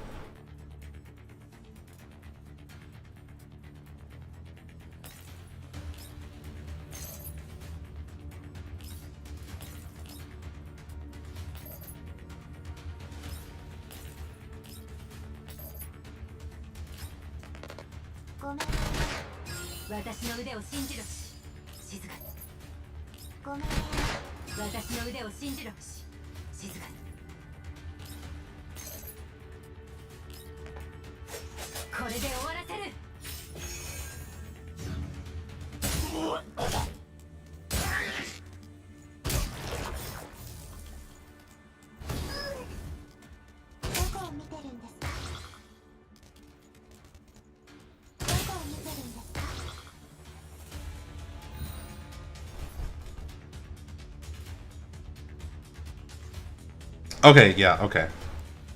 Let's think. There's plenty of ones I don't like in Girls Frontline 1. The ones in Girls Frontline 2 are like whatever for the most part. I don't really have anything against Jupiter cannons. They just made the map just kind of bullshit sometimes. Not sometimes, just all the time actually. Especially some maps where they literally just try to make you eat turns and waste the resources. That was pretty bad. That's just more in the map design, not the Jupiter cannons.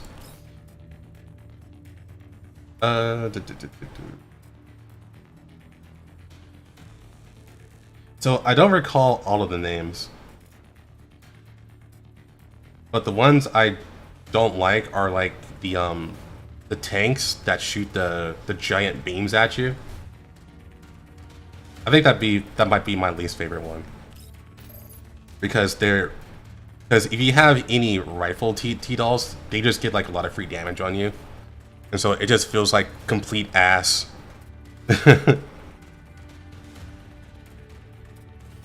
Yeah, the KCCL ones. Yeah, I hate those things.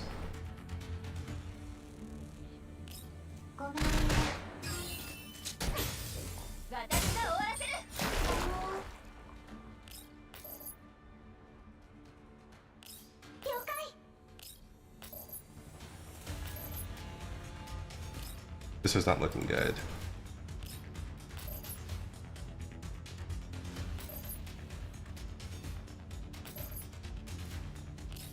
past goes.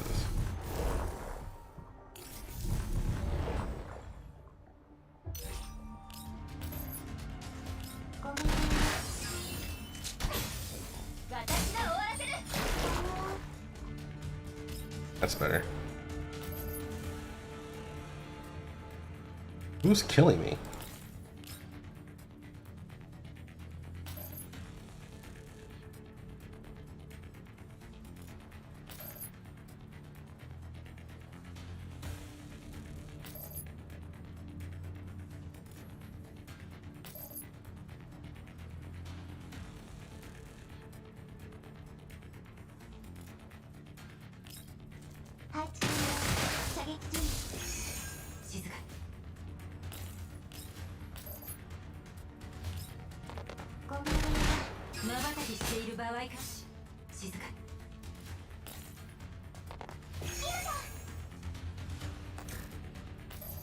And she is paralyzed. Not paralyzed, but crippled.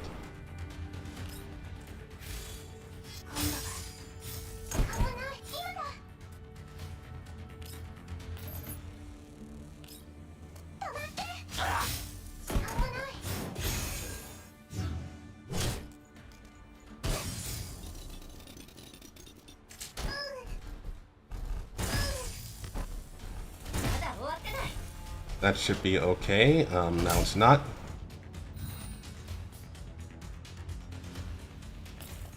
Just get down from there.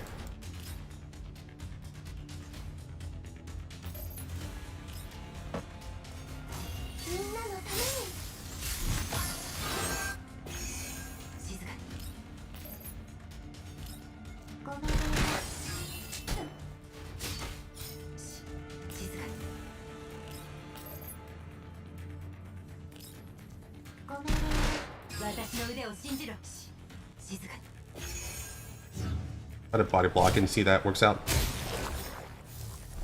I don't think it will.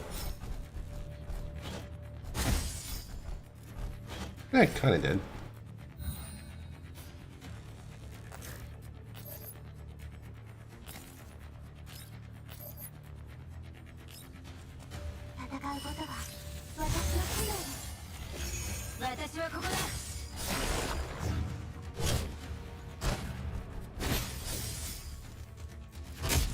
Nope, got shot. Let's try.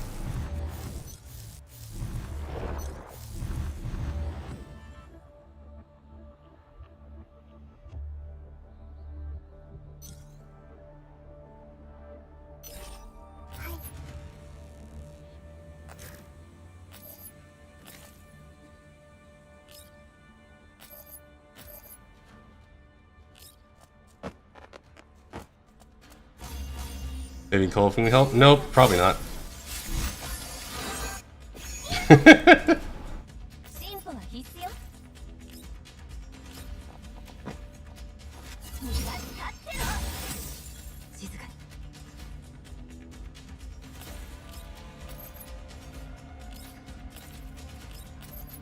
See, there's something you gotta know about me. The more you ask me to do something, the more I'm not gonna do it. In fact, I'll probably do the opposite. And in this case, I suppose the opposite would be putting her in like competitive PvP by herself, so she can die and not lose points.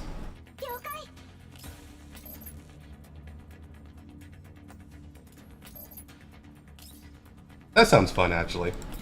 Maybe I'll do that.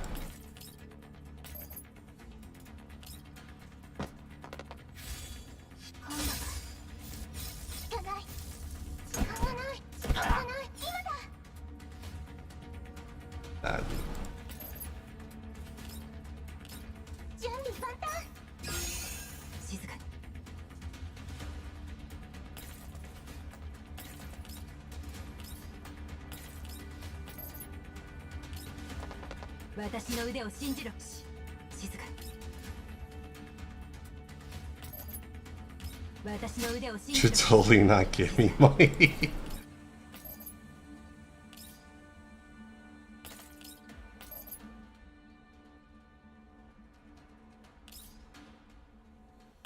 I go here.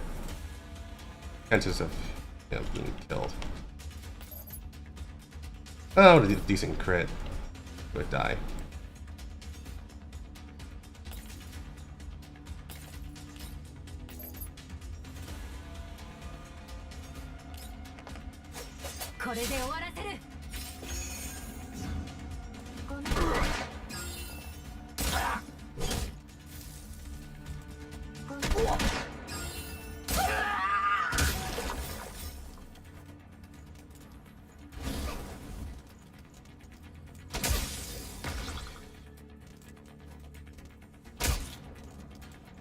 That's okay.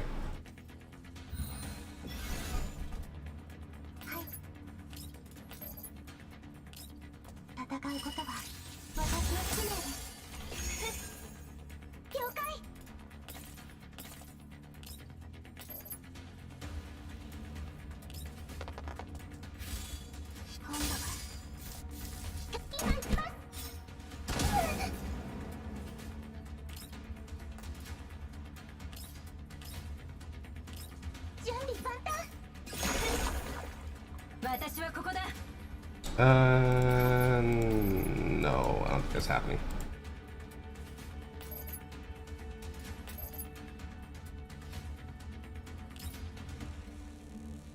My god, is in a game bang right there. And I think she's crippled, actually. Yeah, she's crippled.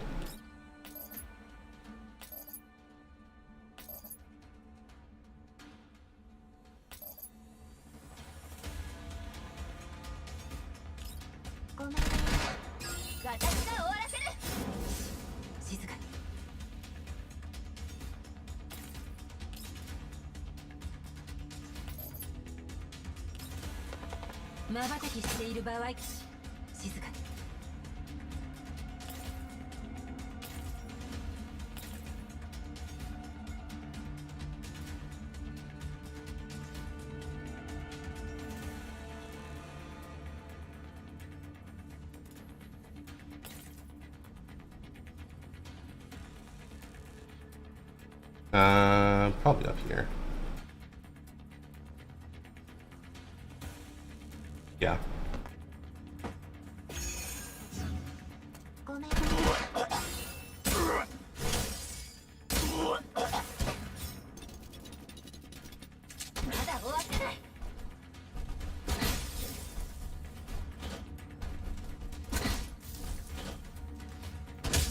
Whew.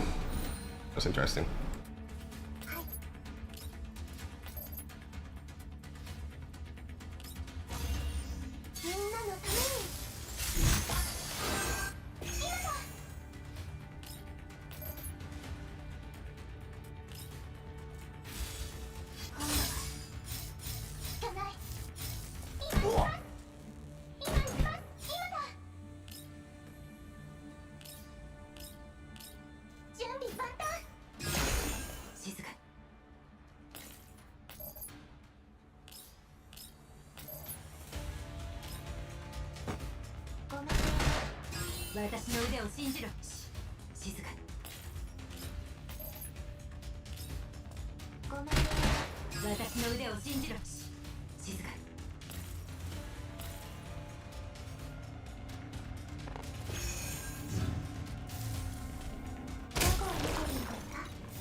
Can do that.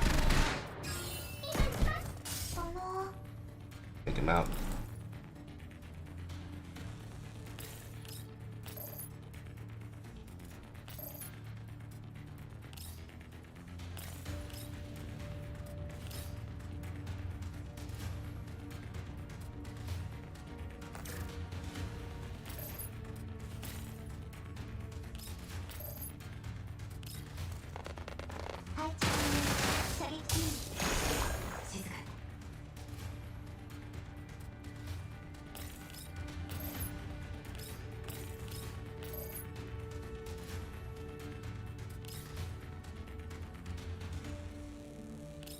That should be okay.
Unfortunately, that diner gate literally can't do shit.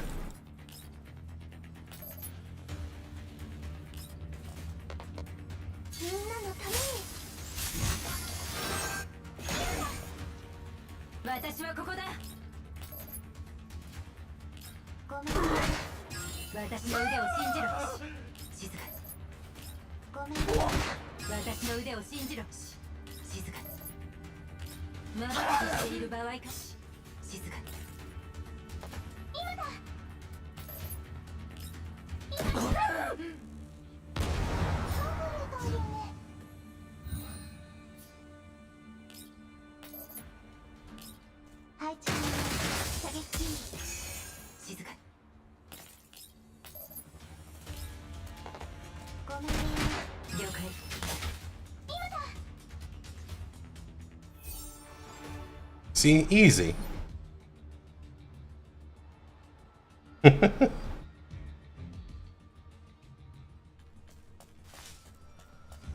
First try.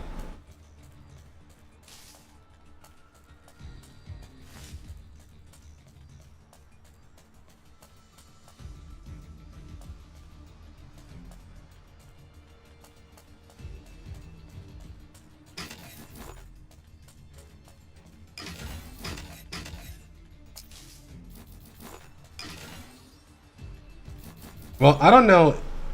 This is like the first time I'm actually having difficulty with this mode, and I think that might just be because I usually just do this with my best team all the time.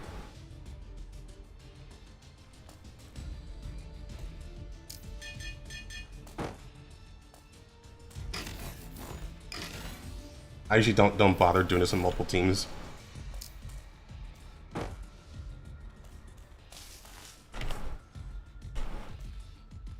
But it is more fun this way, not gonna lie. And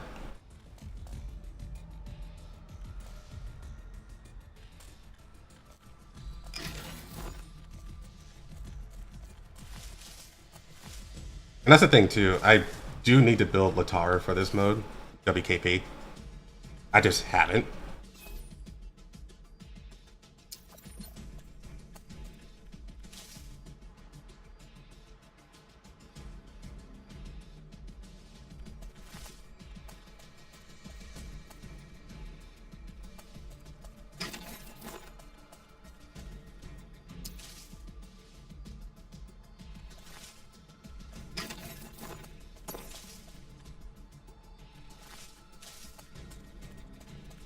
Oh, damn it, there's a wall!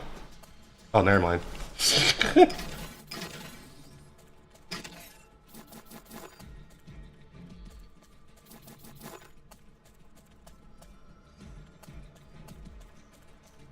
That is true, that would be a lore accurate team. Maybe I should do that then.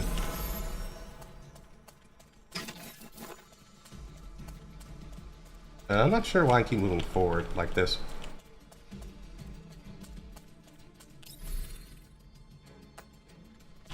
Nope. Oh, there we go. That was weird. So something caused the game to make my character lock forward. That was actually kind of scary. Oh, that's the bad thing.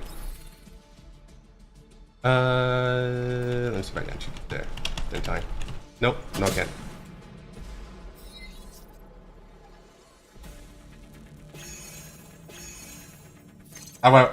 Actually probably would have needed Macchiato to reach there in time. Or actually just used Ulrid, but I'm not going to do this one.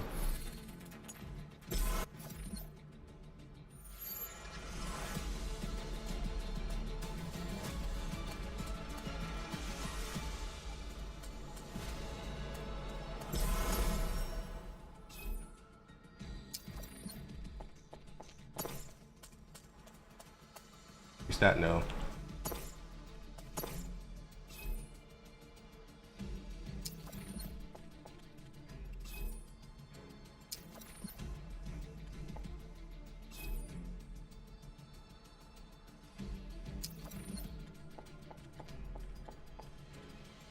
Everyone lighten.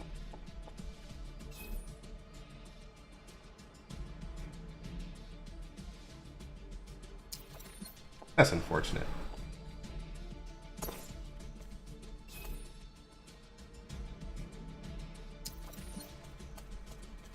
Or no way around that.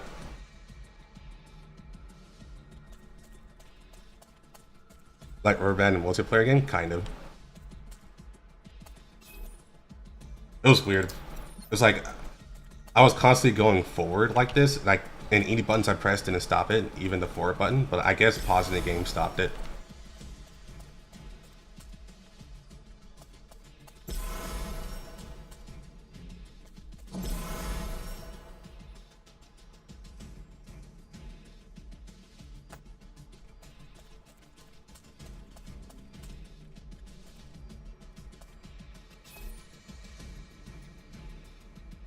So this is where I need machine gunner. And that's like the biggest issue with this mode. This mode really needs machine gunners in order to kill off everything, otherwise you have to stealth through everything. And I can't see how that's gonna work out.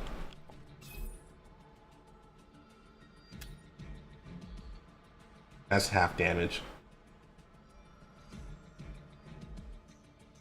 It's behind cover.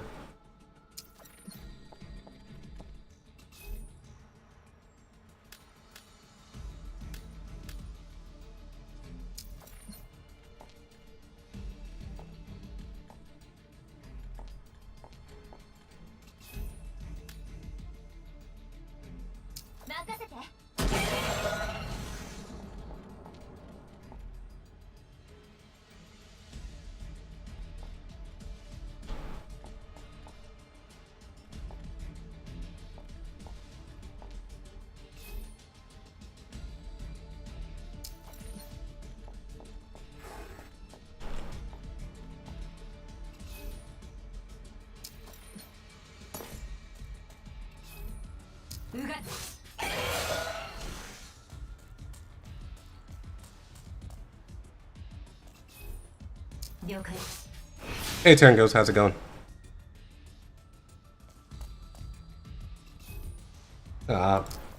Eat my ass.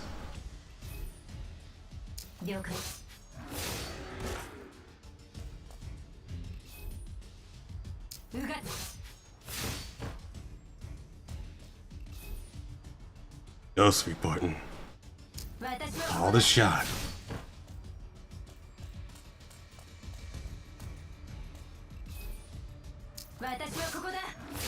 You call down the thunder and reap the whirlwind.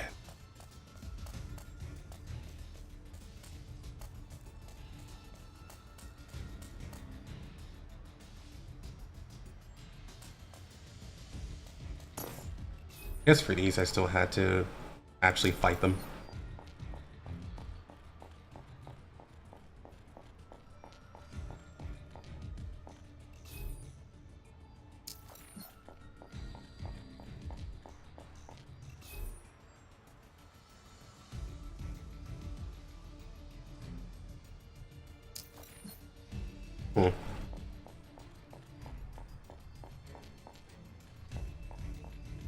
I wonder if I actually can pass them up.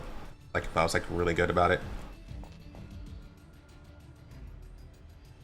I don't think so, but it's Might be worth a shot.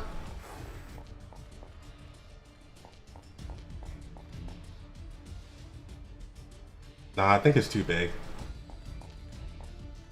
I'm probably about just getting this attack off and then going for it.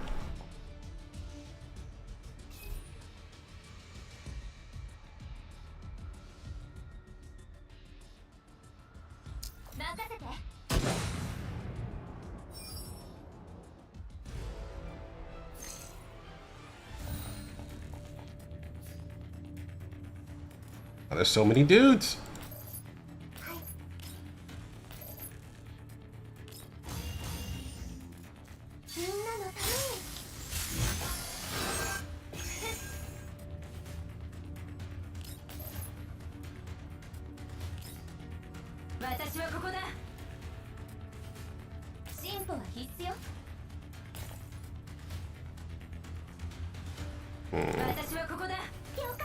The beginning placement is actually kind of ass.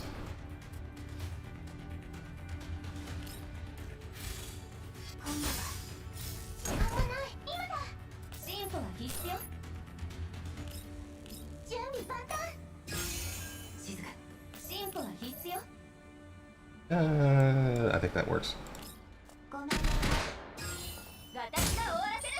Wow, nice. A little wasteful now, but you know, man, it's whatever.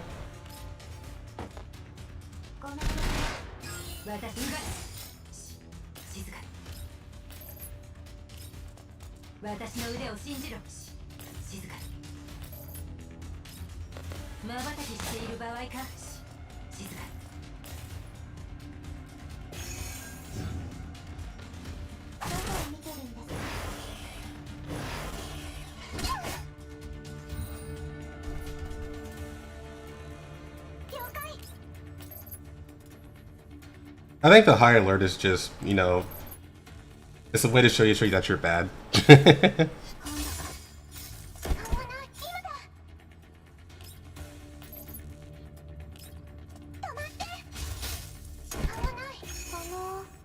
I'm okay with being called out like that. This means play better next time.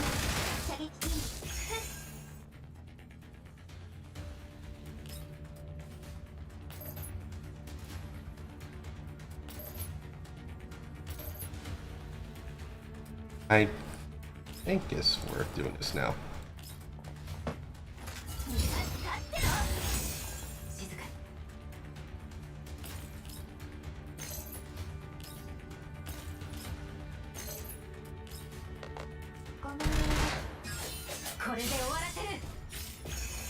The skill issue indicator, yeah, exactly.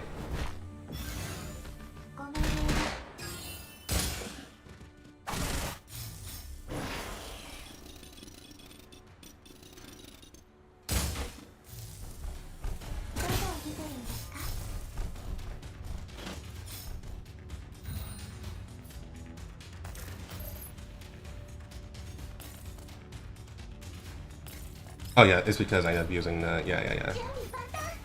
I didn't use this beforehand. That's fine though.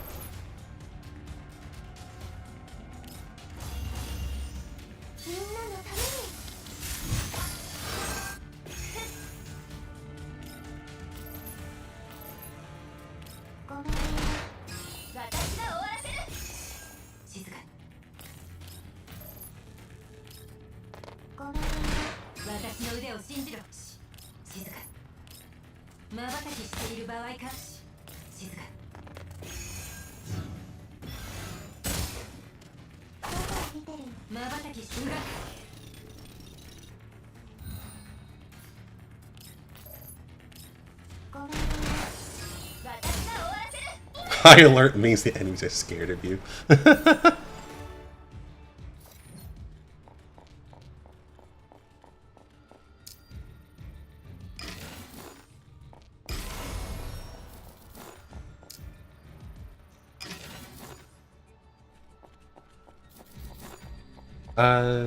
What else am I missing? Is it just this area?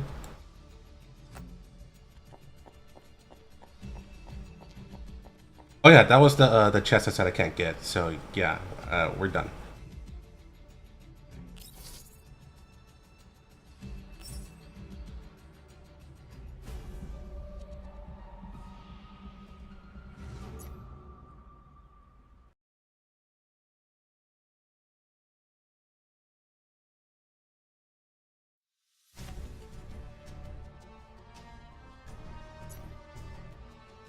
Let's see what we can get here.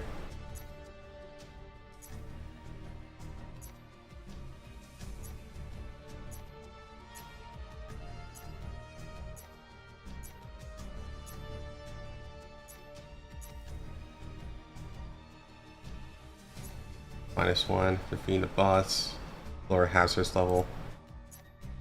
Fish and chips, yeah, it's nice. Greatest increase. What else we got here?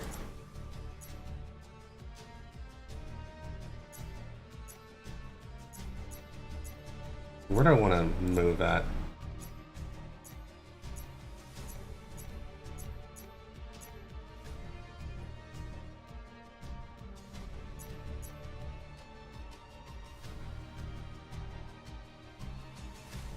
Oh, okay, I see. I think I can hold up. That one.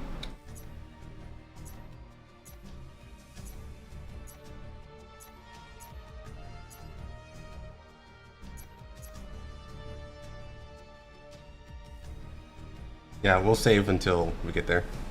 At that point.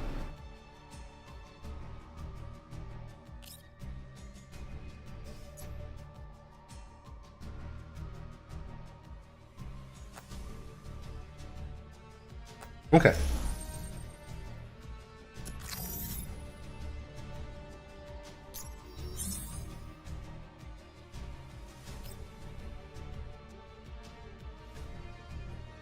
Alright, now I can chill for a little bit. Yeah, this is level 45. That was a level of try-harding I was not expecting it to do. How much do I need to do this? This is all O2, so just kill all enemies. That's fine.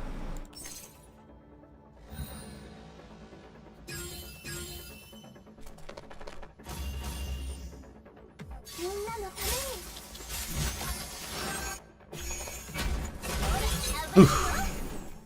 That was nice. So, how are y'all doing tonight?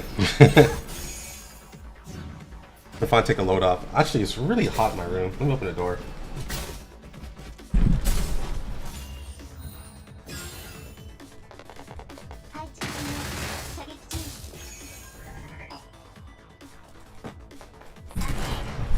Usually don't have to worry about heat or my room getting hot. But the people from Google Fiber, they set up the stuff in my room, so I have to move my computer here to keep it wired, just so I wouldn't have to go wireless or Wi-Fi. I prefer keeping things hardwired, so I moved my entire computer here, my whole setup here. So now my room gets hot because of the computer being on.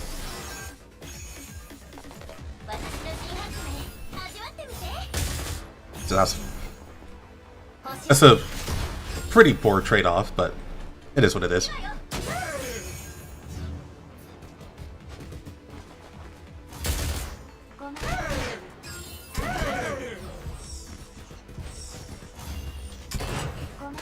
I have not played BioShock. Let's see. You know what? So I've actually looked into XCOM, and I saw that there's like a good amount of gross front line mods. So I was wondering if I should play XCOM on stream, but with gross front line mods. Because if I remember correctly, the XCOM units, they are randomly generated, or customizable at the very least, but basically they don't match the story.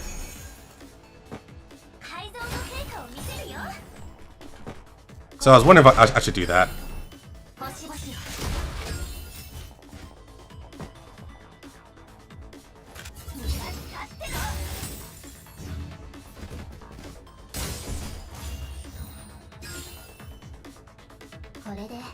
Because I only play XCOM 1, I never play XCOM 2.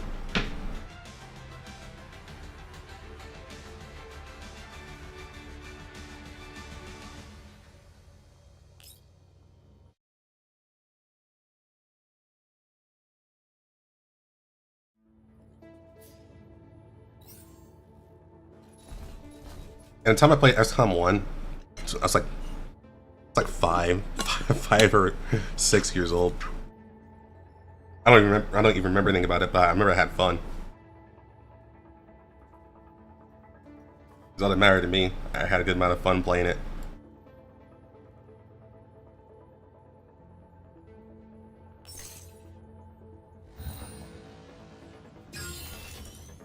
Oh, to RNG hell? I bait into RNG hell. Yeah, I play Fire Emblem on the hardest difficulties.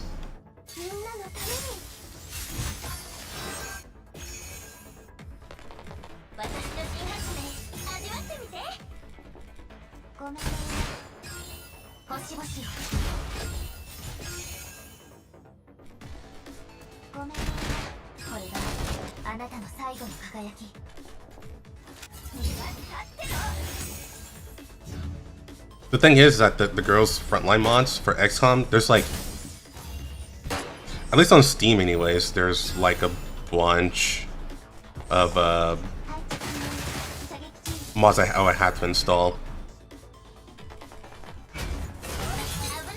Because I don't recall seeing any like packages or easy installers that anyone made.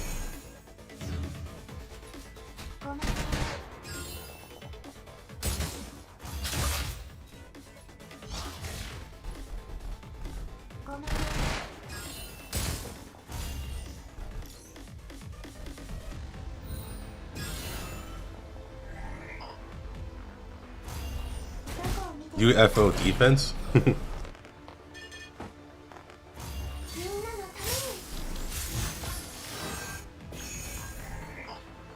It's 69 Zerskin.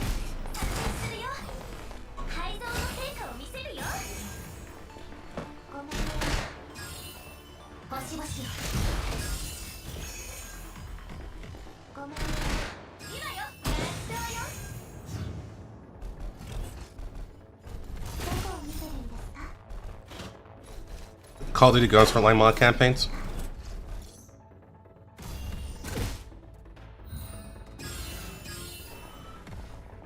I don't have a high opinion of Call of Duty, but it's been a very long time since I played Call of Duty, or at least tried to play Call of Duty. Like, I played Call of Duty, and I couldn't get past the tutorial before I got bored and decided to do something else.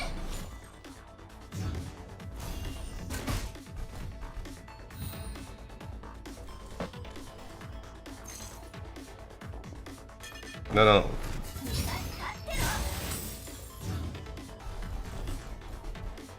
Wow, what? Don't be silly.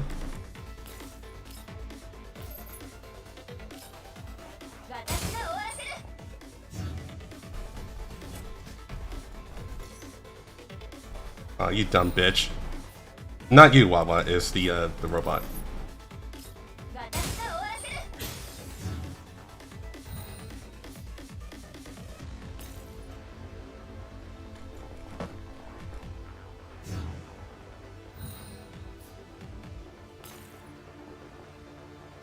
Oh, I didn't hit F. Let me see. Make sure there's no time limit on this.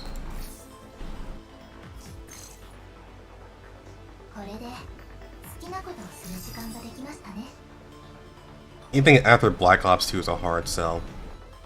Now, I do know that the Call of Duty storylines are actually pretty interesting, at the very least. I just never really got into the gameplay. For Ghost for Line World. I think there is a mod like that, but I think it was like Battlefield. That's more like that.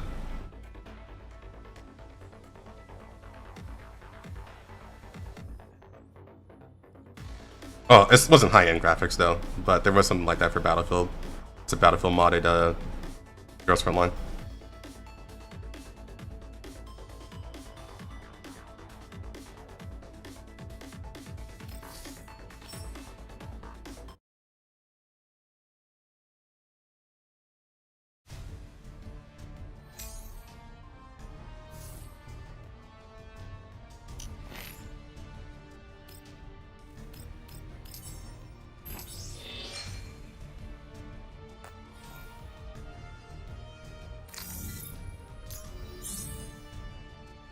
Well, let me see.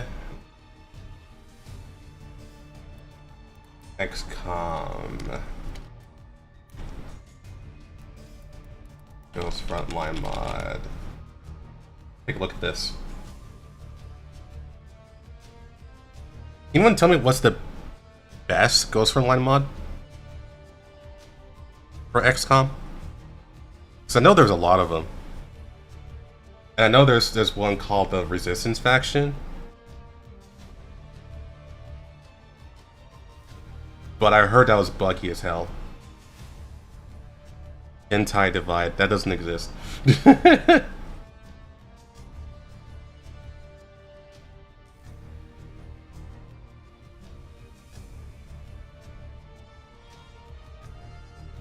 There's a battle. I know there's a Battlefield mod that goes Frontline, but let me see.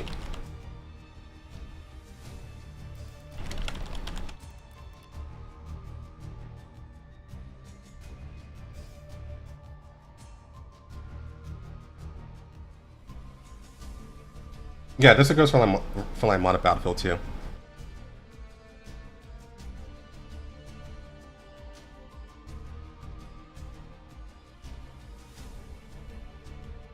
There's also one for Battlefield 3, it looks like.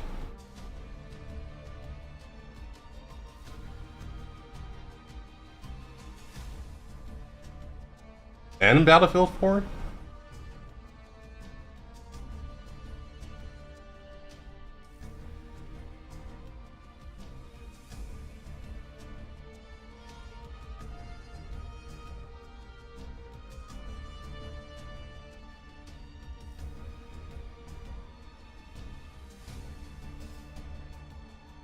GTA San Andreas. I am actually like absolutely sure there's a GTA mod of Ghost Frontline.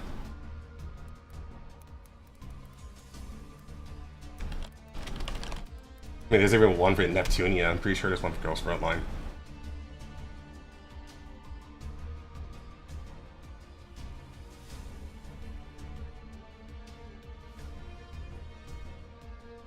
Yeah, there is one. The main character is UMP-45, looks like.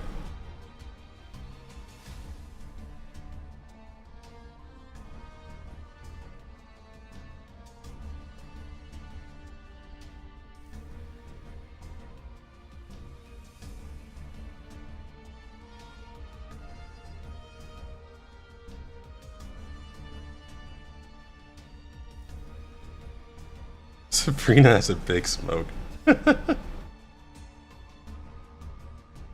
PvE, Left 4 Dead. We'll work better for Ghost Frontline. Yeah.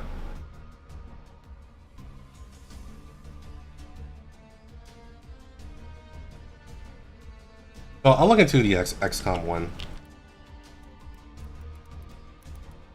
a bit later. But I think it'd be pretty fun to do that on stream. Since I've never done a story for that game, it'd just be pretty funny.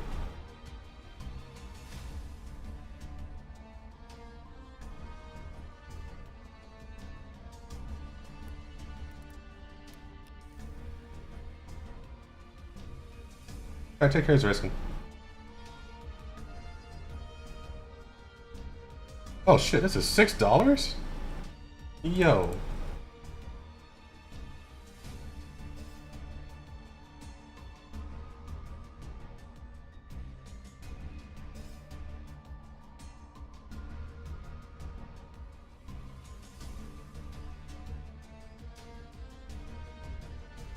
I could get the whole thing for $20? That's actually kind of a steal.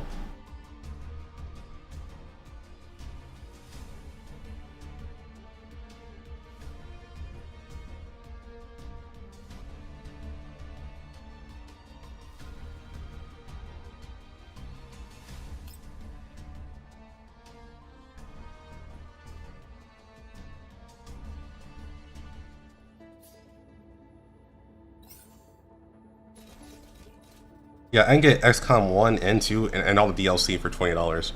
That's actually crazy good value.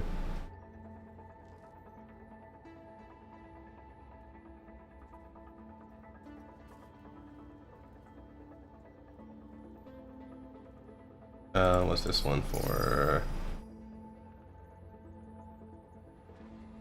25 enemies, capture 2 control points for space 3.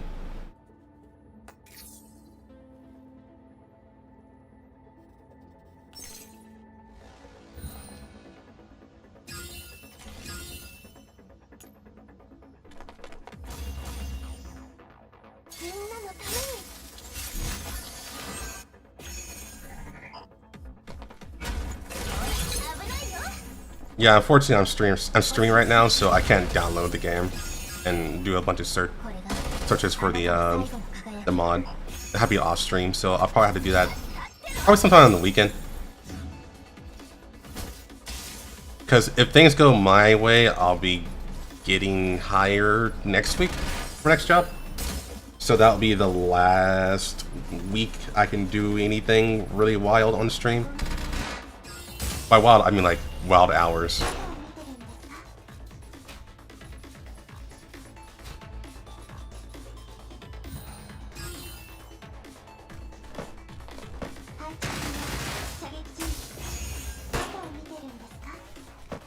I also need to keep next Thursday open for the next story event too.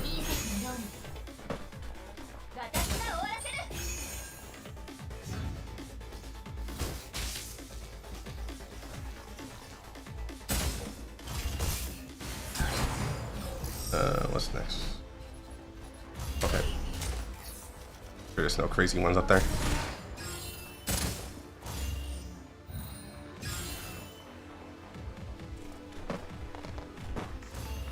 Do all this money. Then buy another Ferrari. What do you mean?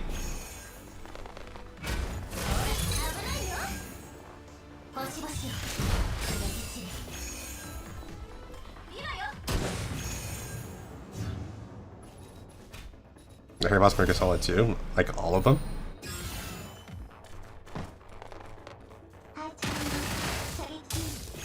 Like the T-Doll is basically severely outscaling anything from Metal Gear.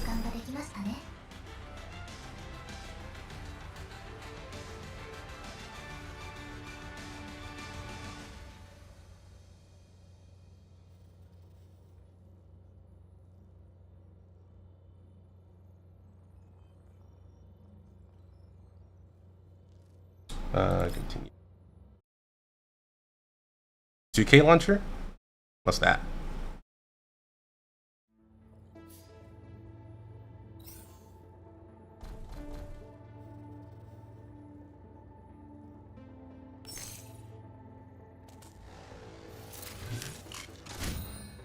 Like, I think if you want to say that the hair can be any T-Doll, like Griffin T-Doll, not just like some random ass T-Doll from the street.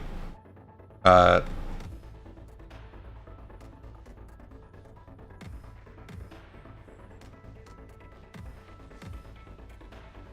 it's probably Eno with a handgun, really.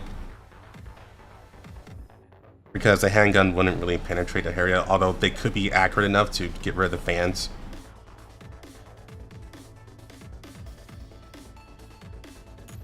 Or get the helicopter blades, I mean. They could be accurate enough to get rid of those with their handgun.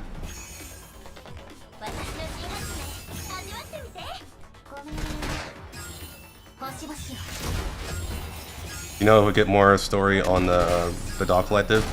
There hasn't been any story on them yet. Past Duchev Nanya.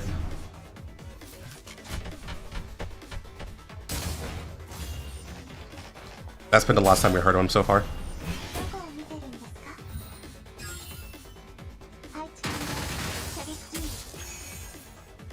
They get blown up by the Harrier jet itself by rockets and bombs? Not really.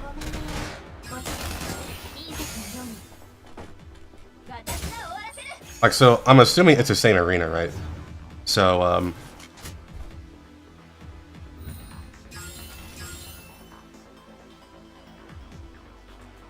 the Harrier does have, like, a fair amount of missiles and stuff. But if a T-Doll has their weapon, and they're not, like, severely caught off guard, they should be able to destroy the Harrier before it can really do anything. anything substantial. For example, Beak's motorbike has like a bunch of missiles, right? And those missiles were used against Task Force Defy while M4 and AR-15 was there. And a missile was going to hit M4, but then M16 shot it with her gun, and it made it divert off course. And yes, M16 is broken in terms of other T-Dolls, but the other T-Dolls should at least be semi-capable of doing stuff like that. Maybe not like divert the gun away from somewhere, but they should at least be able to shoot the missiles.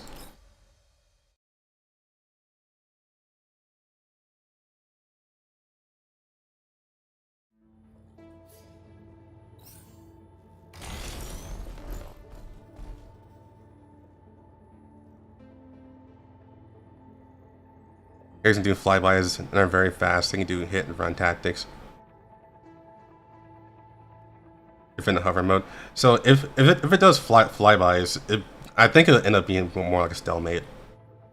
I really don't think they'll just blow up, or I don't think the T-Dolls will just blow up by missiles. It's going to have to involve more work on the Harriet's end.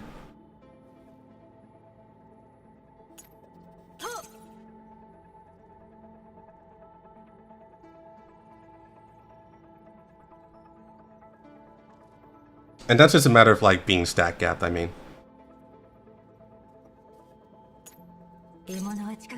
I don't think the Harrier is a bad vehicle. It's just the T-Dolls have had so much experience against armored units that a Harrier is going to look bad by comparison.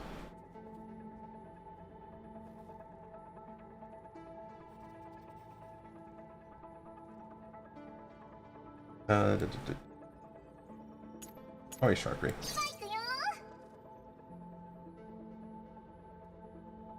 Not Sharpie.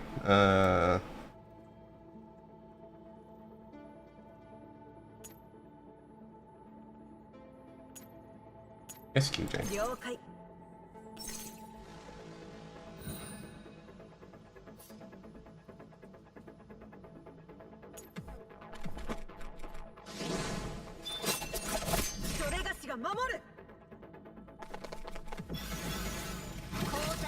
Imagine Jaeger, but instead of fighting Defy using an assault, or instead of using his mech, he just used the Harrier instead.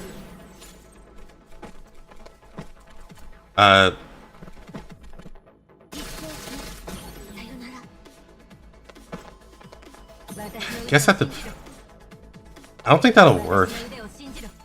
Only because of the Wolf's Eye.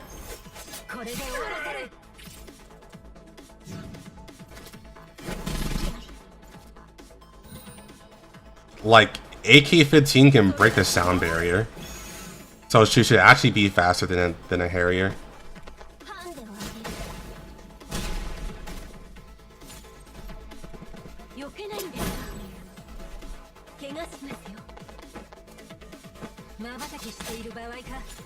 Yeah, Longtran, I'm assuming that they mean outdoors. Oh, fucking hell, Ulrich.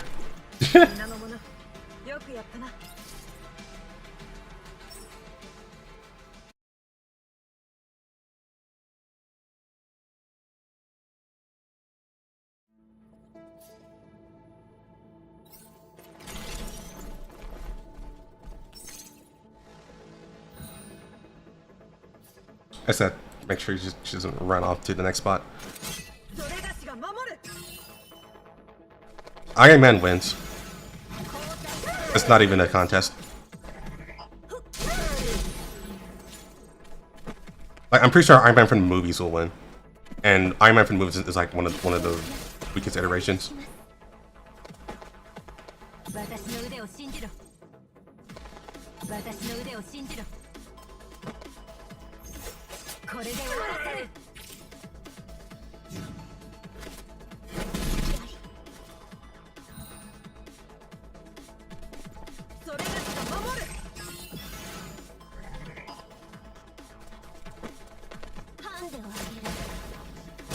Well, I would say a flying enemy is a lot more trickier to take out.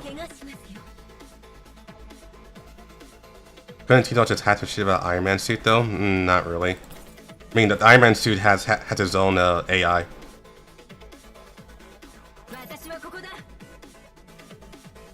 You would have to assume that the AI is weaker or has less electronic warfare capabilities than a Tito, and I don't think there's really strong evidence to support that.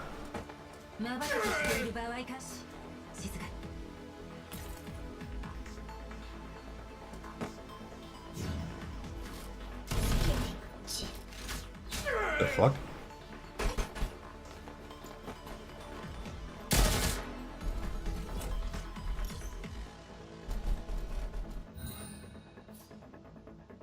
The T-dolls would seduce me.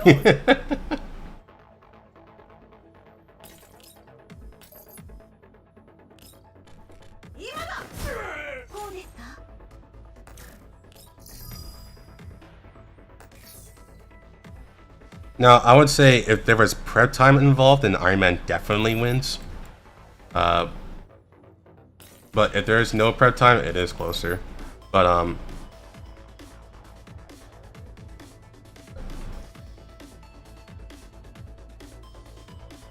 let me just tell you one thing. The comic book universe is bullshit. Like, there is so much history and events around it that there's not a lot of things in fiction that can beat comic book characters at their strongest.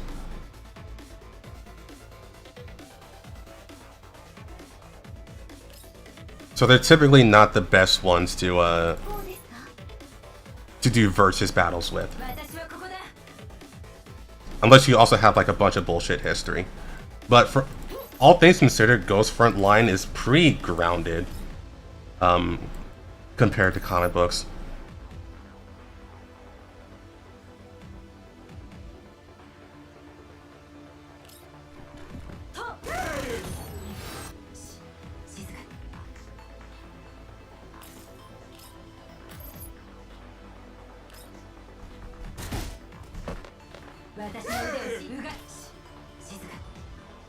Okay,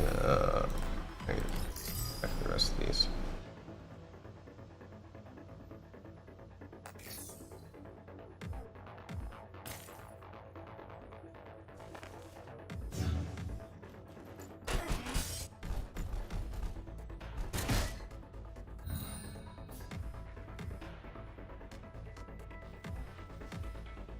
Danny good Ultron, to be honest. Movie Ultron? Yeah, probably.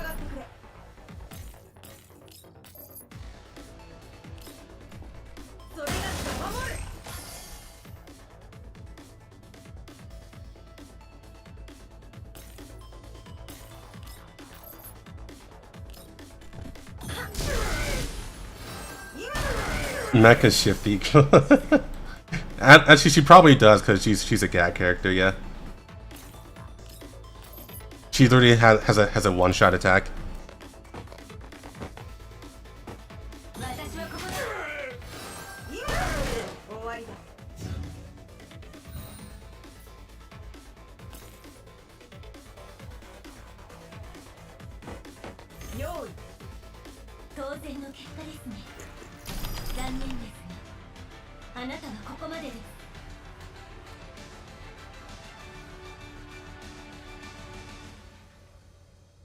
There we go.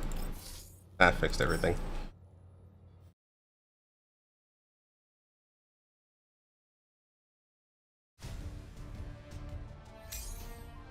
Concept running from Azure Lane can try to destroy the whole universe by herself. Yeah, I don't know about Azure Lane, so. Wolverine versus T-Dolls. Honestly, it's probably Wolverine.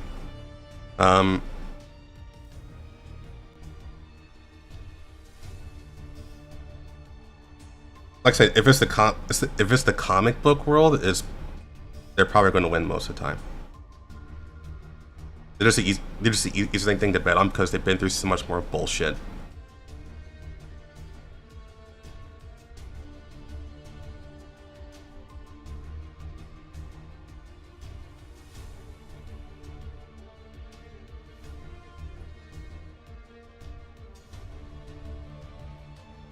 they can destroy everything around them. I mean, I can. I've seen that before.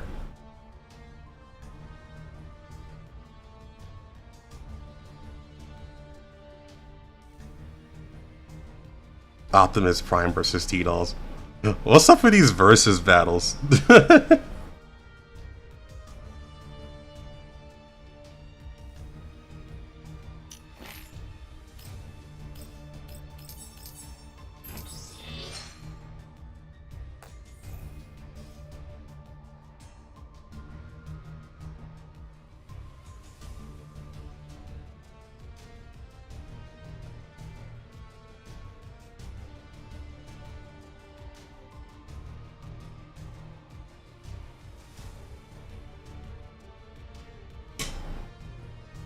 I love her.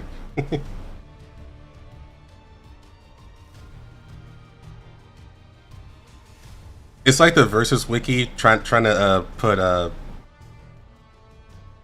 trying to put Garo versus like everyone in fiction, because Garo was such bullshit in One Punch Man.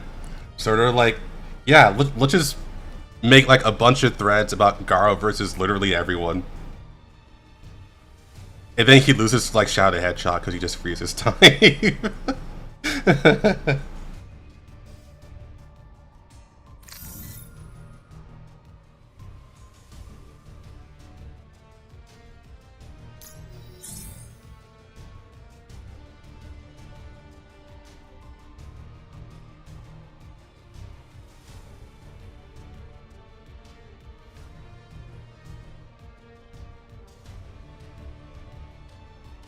Involving female in fiction, though? I mean, there's stuff like Dr. Manhattan, Mr. Mixie. I think his name is Mr. Mixie. There's, of course, Galactus.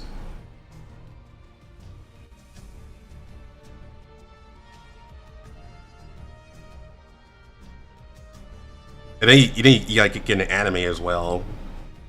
There's Aizen.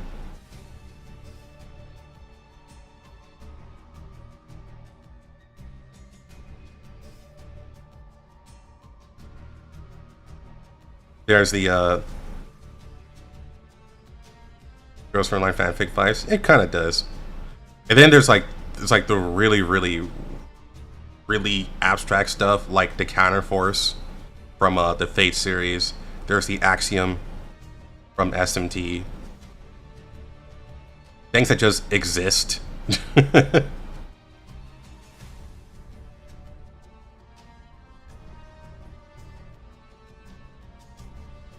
We actually talked about that before, 7734. The Girls for Online Commander is more skilled, but the Nika Commander just had some really silly feats. That makes it difficult to call. But the Girls for Online Commander should actually be more skilled in a fist fight.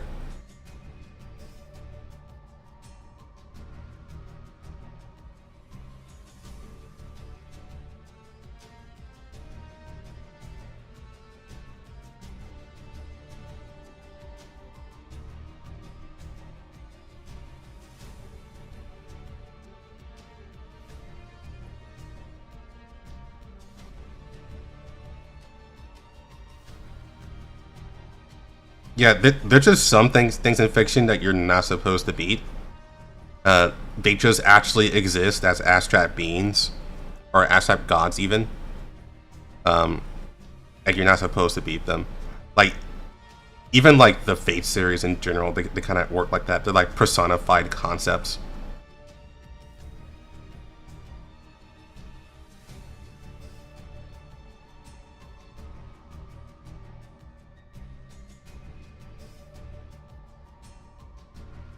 Like, if you, he's not from the Tsukihime series.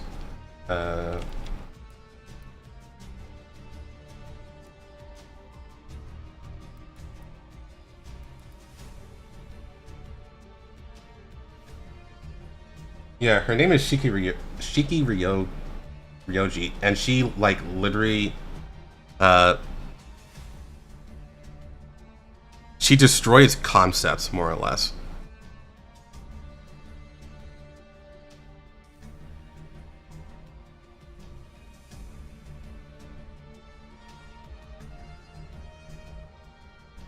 Yeah. She literally destroys concepts.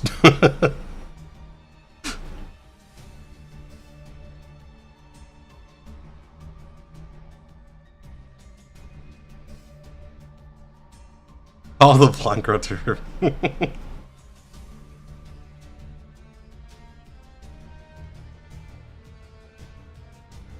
Like the stuff in Tsukihime and like the Fate universe, or not the Fate universe, but the Nasu universe in general, um, is completely insane compared to like the writing in Girls Frontline. To the point where like I know, like I know, and it's respectfully, I know people complain about the shenanigans in Ghost Frontline, especially when you get to Cartesian Theater. But that ain't shit compared to the stuff that I've seen, watched, and read in the Fate series and other series in general.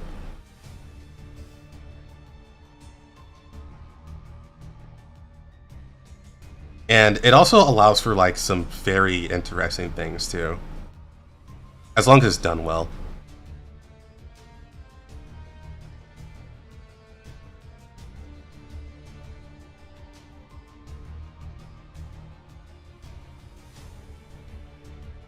Yeah, there's like a negation resistance. Yeah.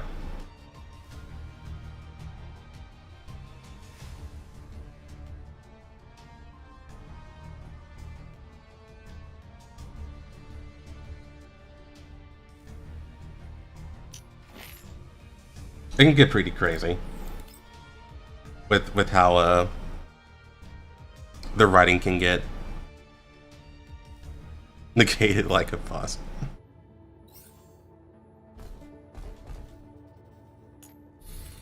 You just go like, yeah, bro, I don't care.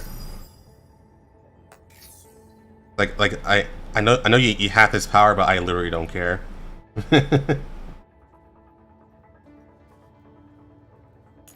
みんなを守れるようになりたいです。ターゲット確認。バチバチバチ。ないないわね。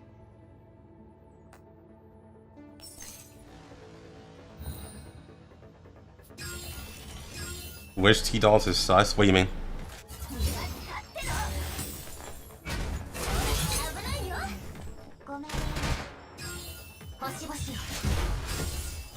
Only SMT and Persona can fist fight God. That yes.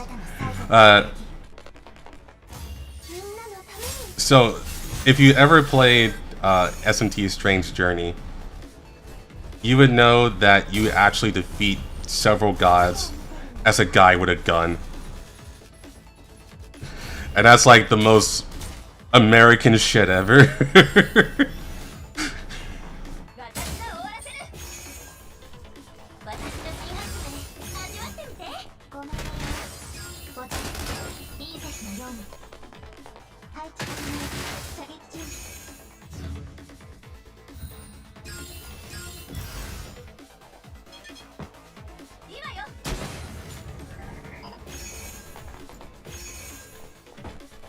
Didn't even think punches God in the face. He never actually fights God.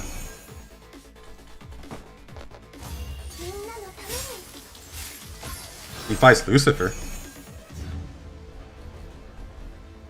And even count SMT4, he fights Steven.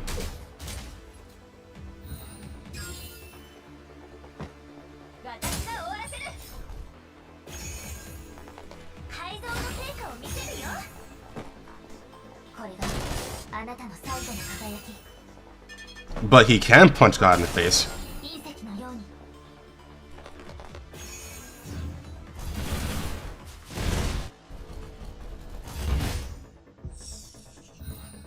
So kind of, yeah, I guess kind of.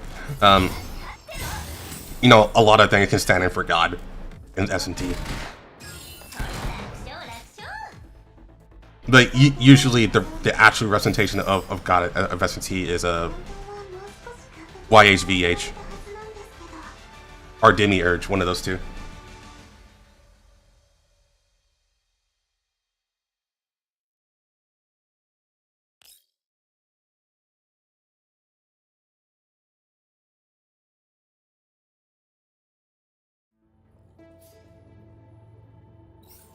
But I do think it's more. But the thing is that like, Demi Fiend is actually is in his name. At that point, he's a demon, so it's not as impressive as guy with a gun, in my opinion.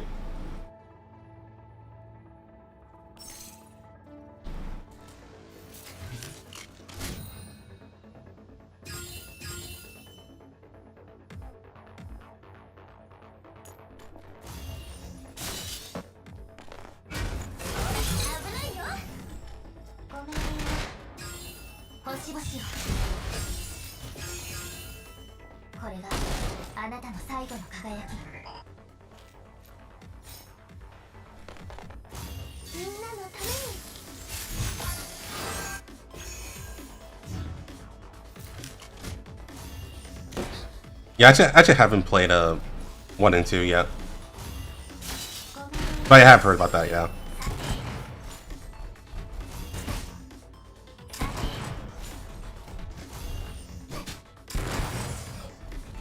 I know YHVH was basically like the guy you fight all the time in the S&T series.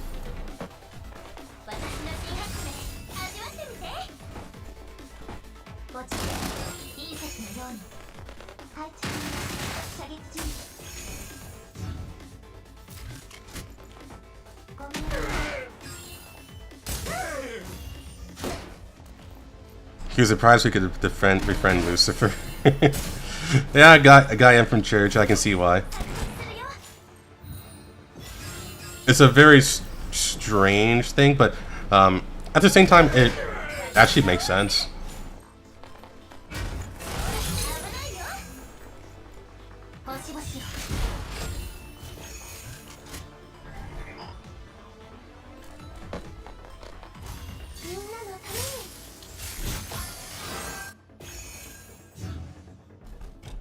To answer the question about any sus dolls, that's Groza, Parita, Nemesis. I guess you can now count Sextons, and maybe eventually at some point DP12 because she's been stated to return with an asterisk.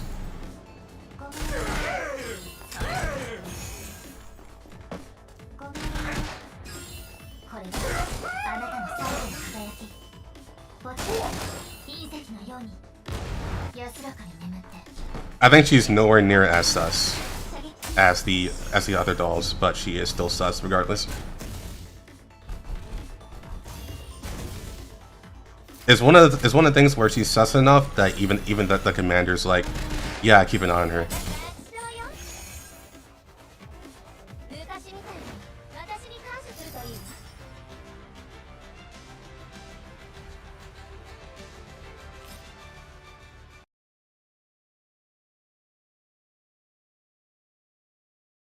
That's all we could fight, God.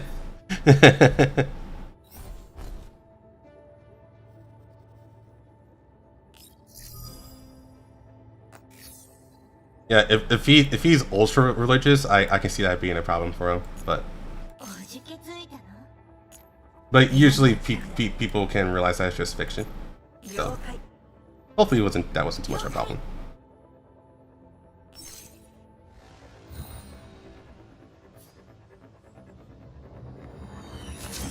Nemesis is more sus than Groza.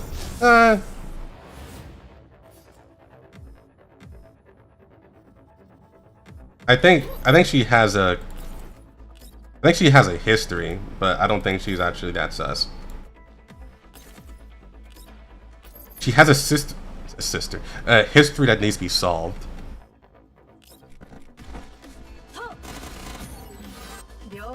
But once that history is solved, I think it's just not really gonna matter.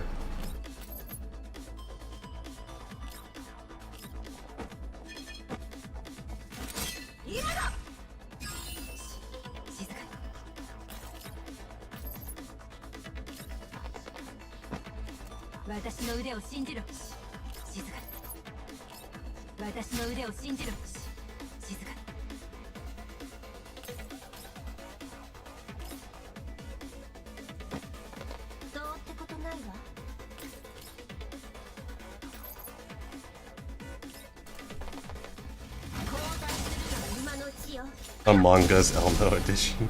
どうってことないわ。一方的に今どうってことないわ。現実を見なさい。はっ。用意。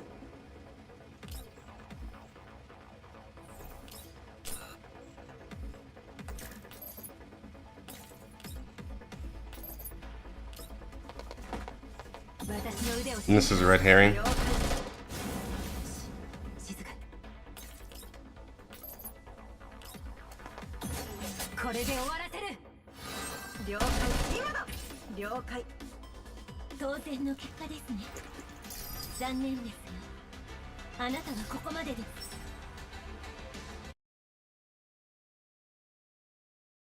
Is it possible to fix Groza? Yeah.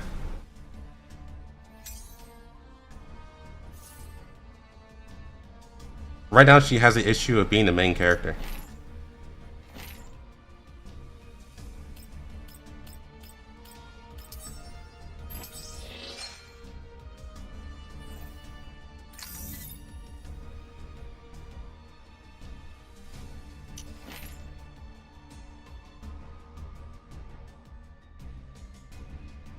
Right now, the issue with Parita is that she just hasn't appeared in the main story yet. So all we really have to go off on her is her journal and her memory.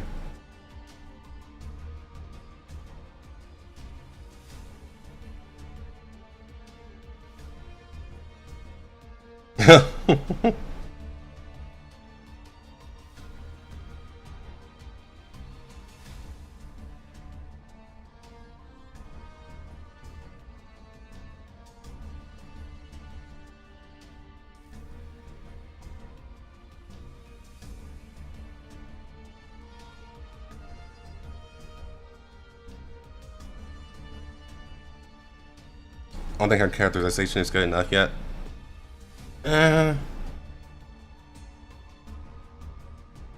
So she's never really had like a lot of characterization in Girls Frontline 1. We got enough of her in Girls Frontline 1. And then I guess new Groza, which is Girls Frontline 2 Groza.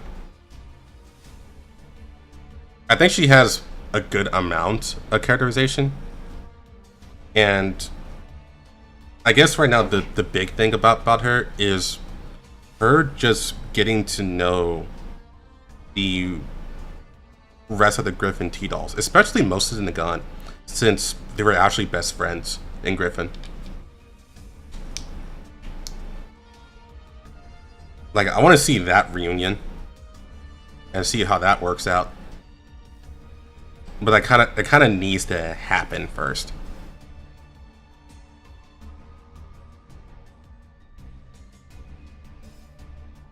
Like, if they can establish that, then I think it's all aboard the sus Groza train at that point.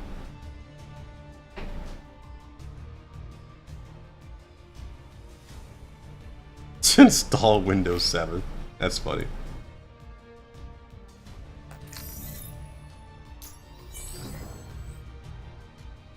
Oh, I don't want to do this. I don't want to do a boss fight.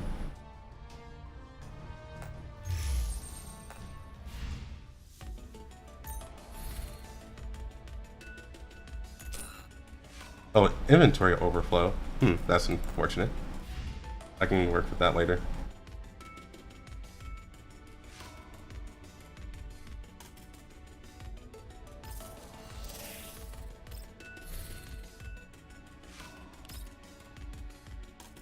Rosa Yandere.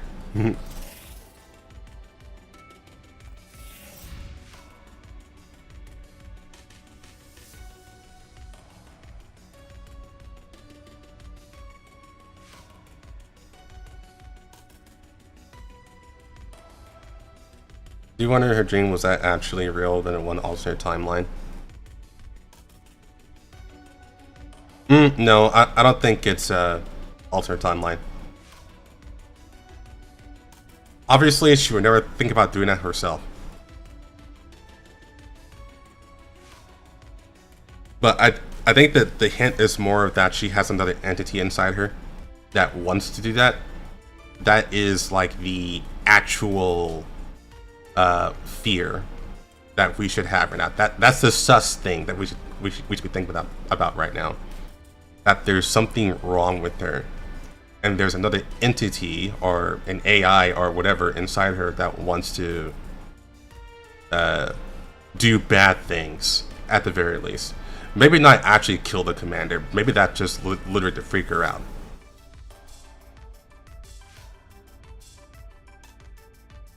But there is something, or potentially there is something inside her that wants to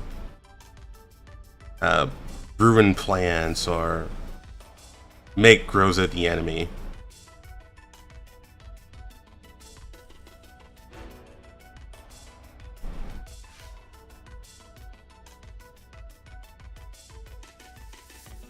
When I said it, I know that one.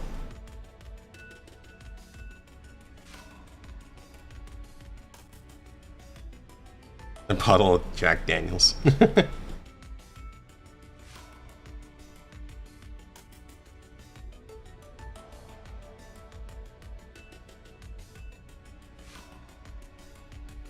Maybe she got Ogus. That is a possibility, yeah.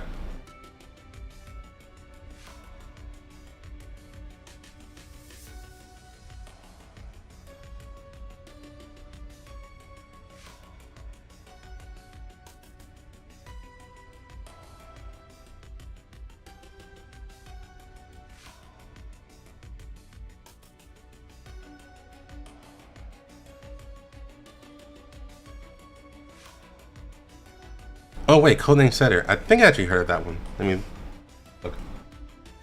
I just need to see a picture of it or something.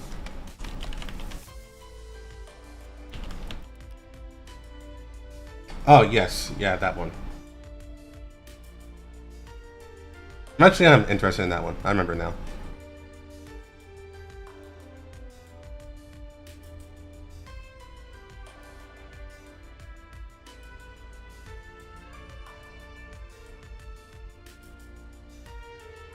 Thing is, nothing much has happened yet, so we have to wait and see how they update us, or if they're going to update us at all. And even if it's going to be worldwide or a global release.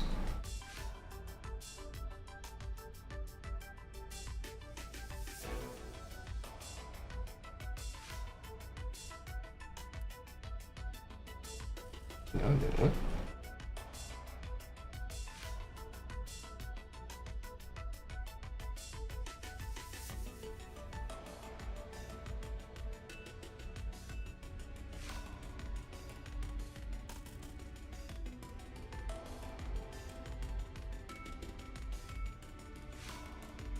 Yeah, I will say one thing.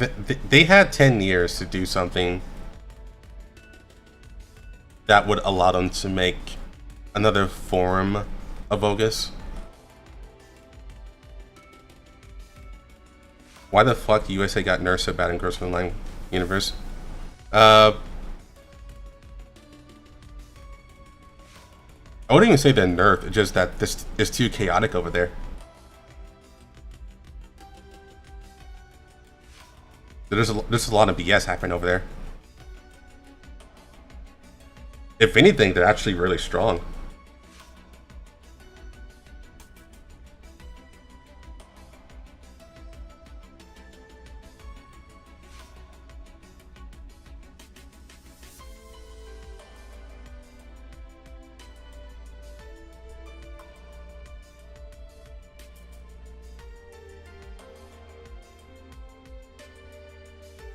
We are dumb morons.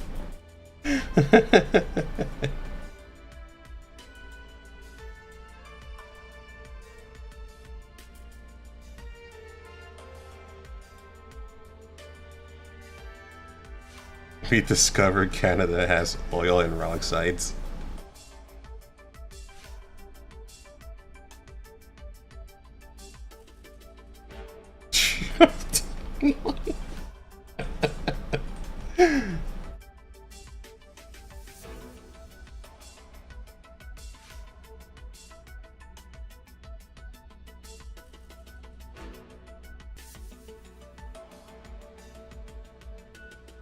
Yeah, America by no means was weak in gross front line. They're actually really strong. It's that one, we're not the focus, and two, we just did a lot of bullshit. And the Resartrists have been trying their damnedest ever since World War III to keep America contained from doing anything.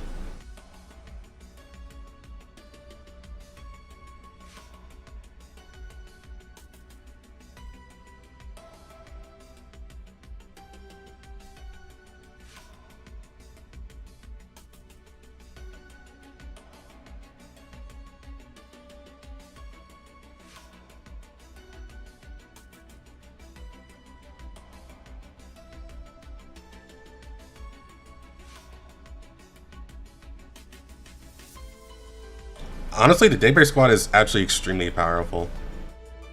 But it's through the dot tag system entirely. It's not exactly by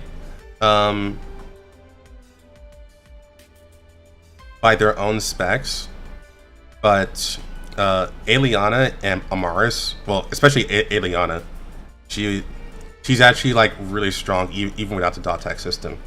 But the dot tag system, when she absorbed her friends, made her like super busted, pretty much. So even if the Daybreak Squad was Gen 1, they actually are super powerful.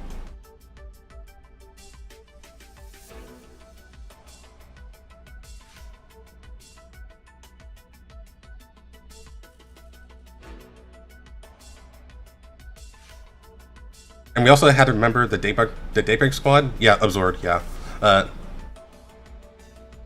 We also had to keep in mind that the Daybreak Squad was made by Martha, which explains a lot.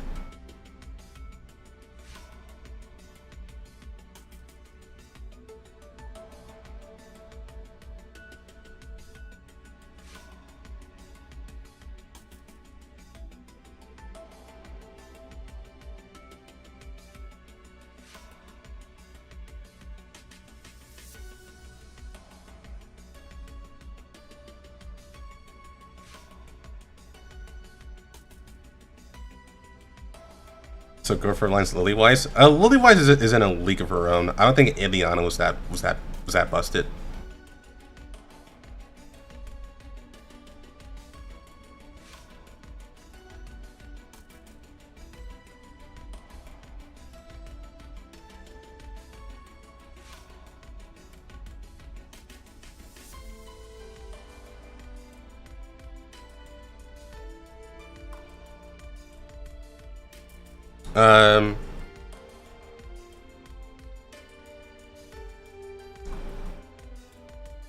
Aliana only wins if she still has the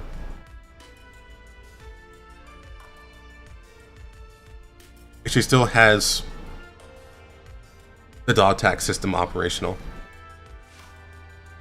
And that's a big if as well.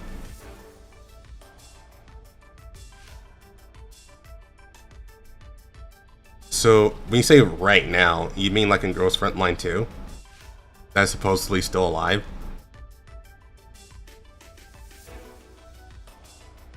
The strongest heat all period should still be AK-15.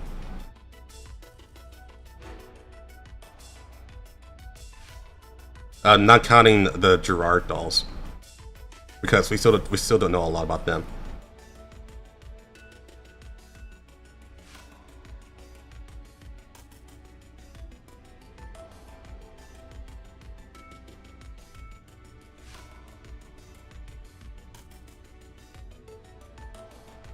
But I'll say this: if the Elmo squad can beat Darcher because of the remolding pattern, then I'm pretty sure AK-15 stomps.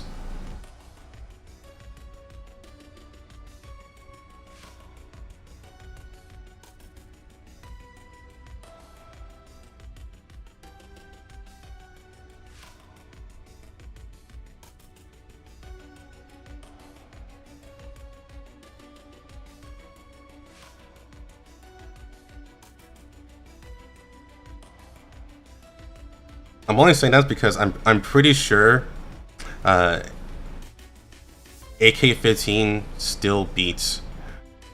still beat Groza with remolding pattern.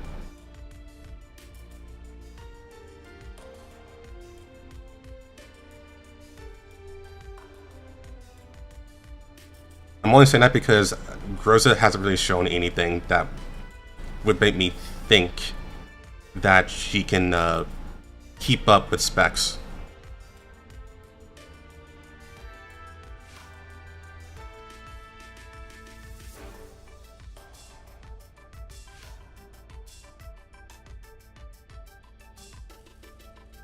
See, the thing is, I don't think AK-15 is dumb anymore, to be honest.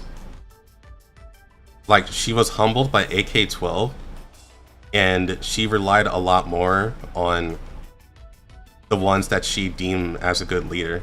Just not AK-12, because she deemed her as a bad leader. So I think she's actually smarter than she looks.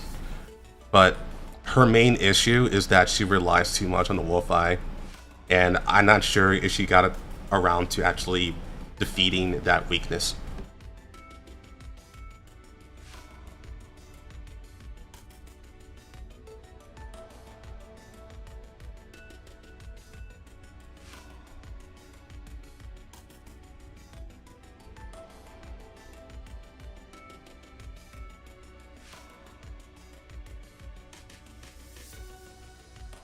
Yeah, AK-15 definitely gotten smarter, but she's definitely not like a tactical genius like how AK-12 is.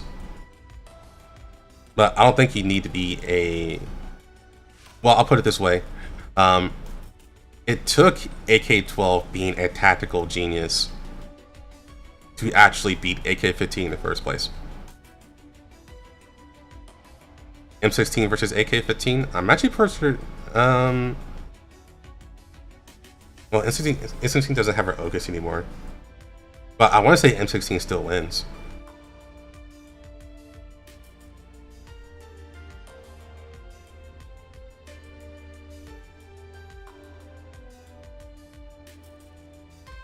But if she had her her Ogus, she would definitely win against AK-15.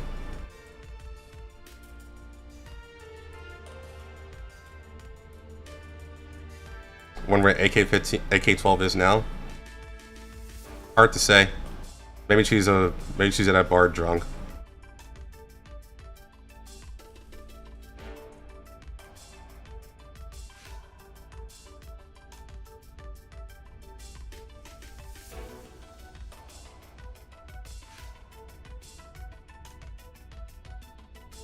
Like, the only one who rivals, like in the SF group, the only one who rivals M16, and this is a big if because we've never actually seen them fight before to speak.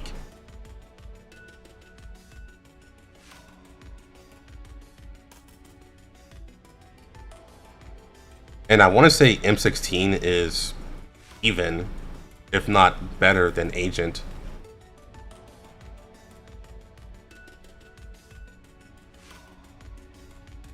We haven't really seen Agent fight, like, in a straight fight in a long time. Like, her last, like, really good fight is against Narcissus. Or Narcus, whatever you want to call her.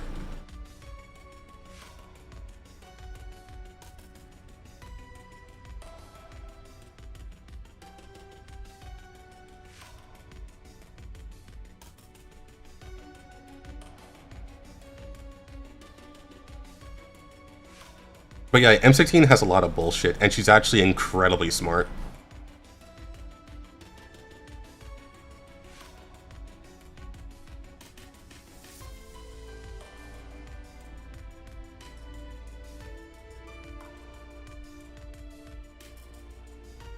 So where is the continuation of your Ghost Online 1 story video? I'm still working on it. It takes 2 to 3 weeks.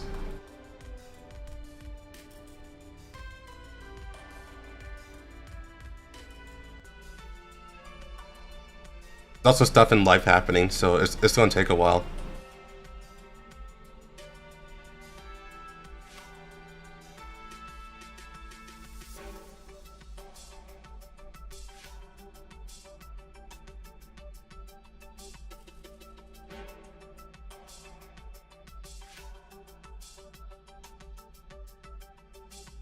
Oh, 4-4 against Defy? Yeah, 4-4 is not... they're not a combat squad. They're a Black Ops squad.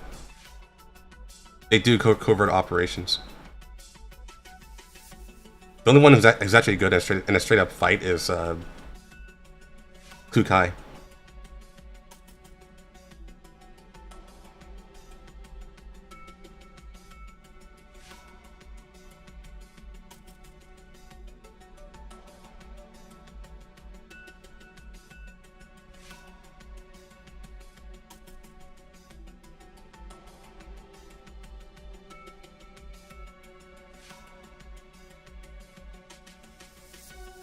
I don't know, Pantheon. There's 414-2 now? Yeah, there is. I think Vector released that.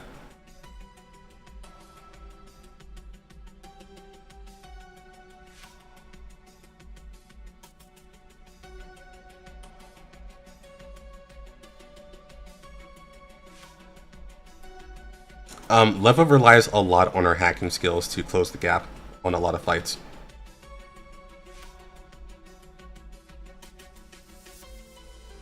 And that hasn't really changed.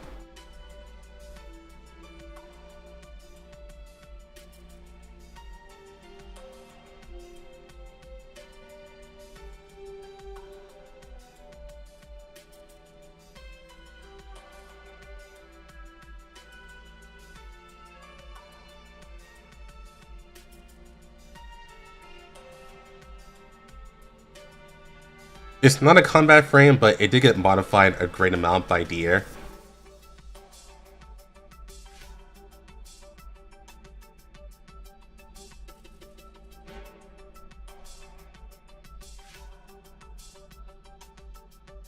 I looked that up actually, Redhorn.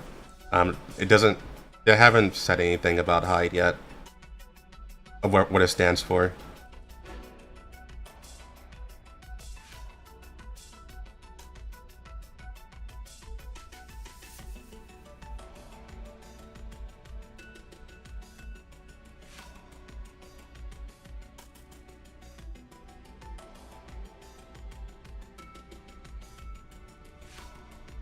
What if we put Halo energy seals to a T-Doll? Would they be broken, busted? Halo energy seals? Well, those are plasma shields, and plasma shields are actually not a new thing. Well, I mean, shields in general aren't a new thing, but I think those are more electromagnetic. Long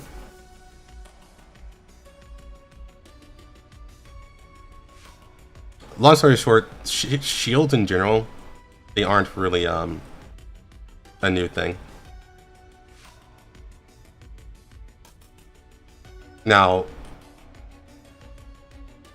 it might be a discussion if we can prove that plasma shields are a different property,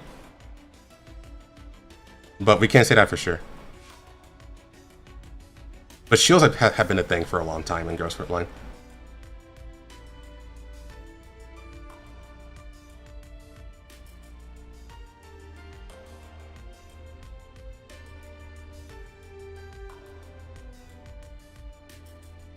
Just won't be old.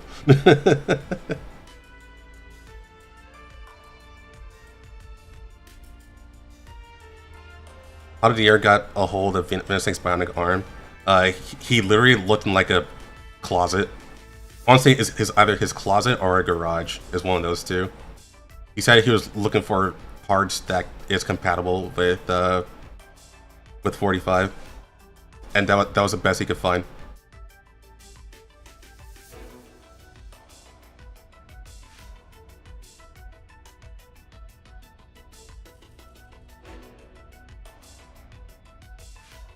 Got his own AI. You mean that isn't Ogus?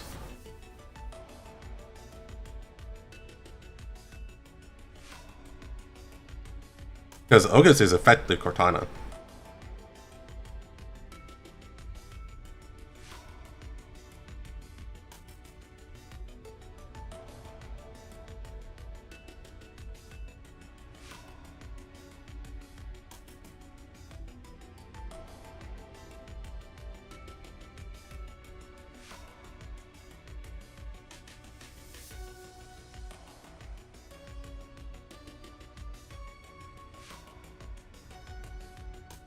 Dandelion would happily take that role, yeah.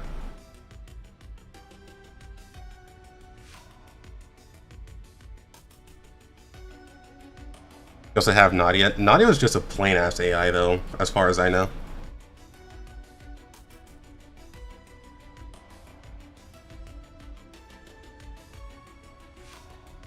I'm pretty sure there actually wasn't anything special about her.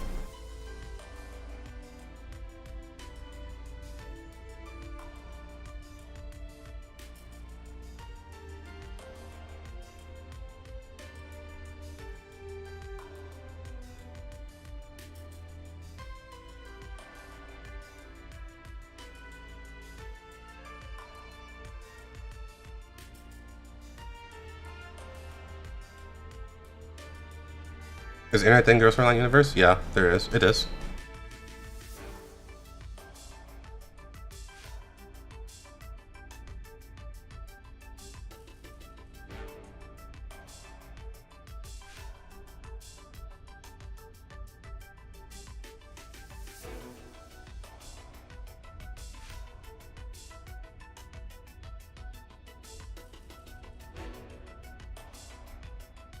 I mean, they're still a functioning society. They didn't lose internet.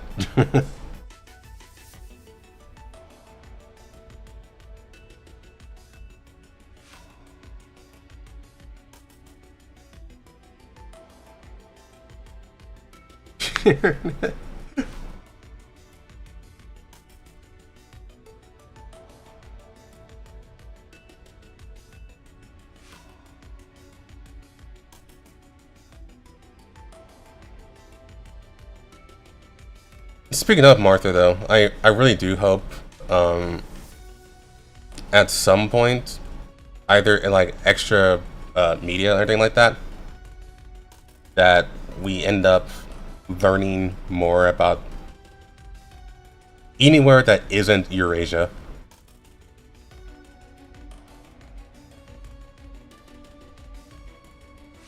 I hope we learn more about America and maybe get to the nitty-gritty about that, because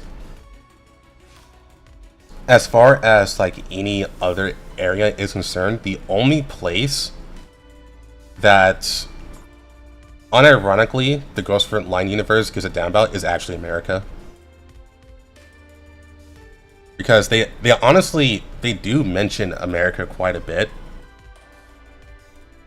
It's just not to any strong capacity. You're saying, oh, America's doing this. Like, oh, I went to America before, or hey, I'm from America.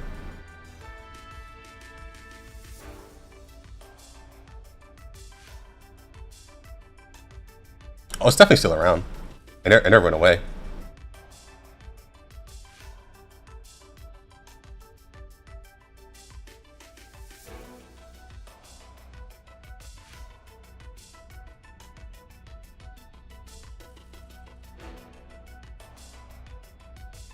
Yeah. That's one of the big things too. Like, the most pivotal thing that the United States have done in Ghost Online is that they went in pretty hard with bioweaponry. Like, they experimented a lot on elites.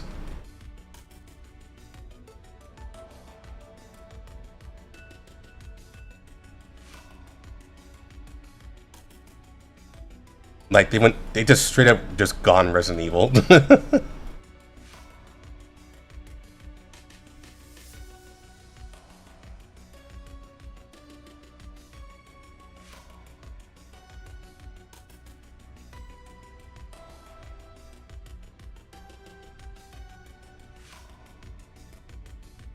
Why he thought the strikes was a good idea. Like, well, in terms of combat power, strikes are very hard to beat.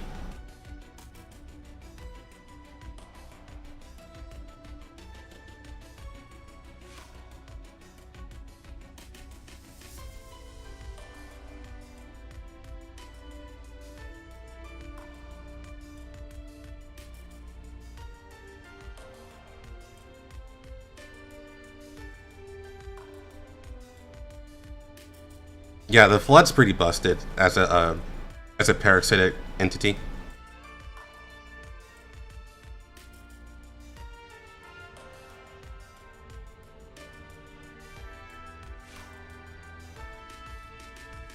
But if you can't control it, what was the point? I mean, William controlled the progenitor. It's just that America didn't find a way. William did.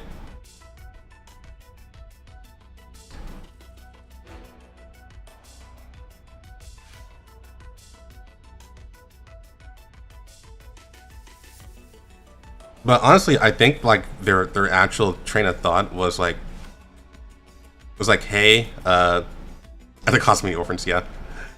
I think that America was thinking, hey, these elids are around, these freaking zombies are around. We might as well use them as best we can. They're just free bodies to throw at the enemy instead of using our own people. I think that was like their train of thought.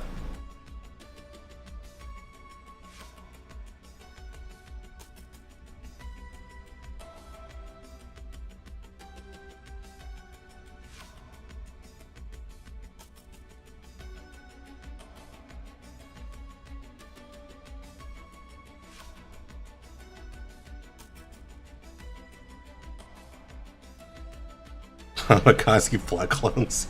Yeah.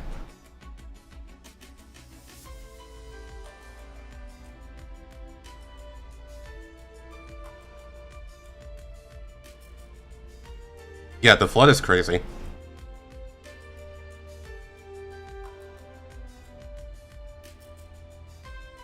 I would not want to fight the Flood in the Ghost Online universe. I don't even want to see T-Dolls fight the Flood. I mean, they would have a better chance against the Flood, but the Flood is honestly insane as combat units.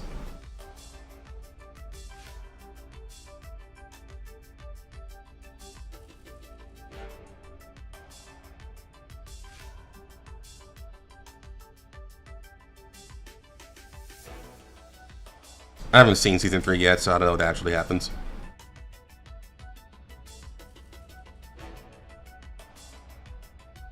Been waiting for a friend to remember that we were supposed to watch it together.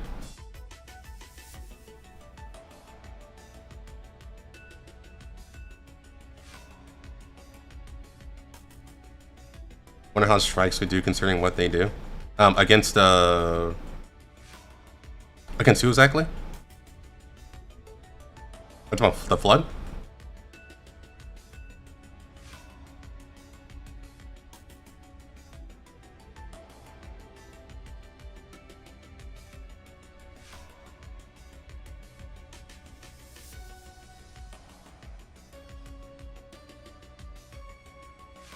Yeah, T-Dolls are very strong. Don't get me wrong. Like, T-Dolls can even fight the strikes pretty well. And they're like low class T-Dolls compared to like the upper class ones. We only had Betty, well, IDW, Abigail, and one other I can't remember right now. Or two others, I should say. And they were low class T-Dolls. And not like the super badass ones. And they were fighting, yeah, her Vomit. And they weren't, or they were doing pretty well against the strikes.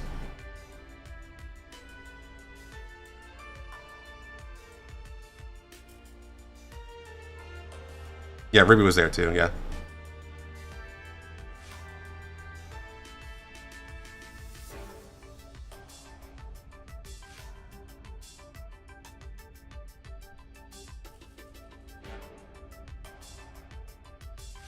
So it's not like they're bad fighters or anything like that. They did have remoting patterns when they weren't mentioned at the very least. So I imagine no.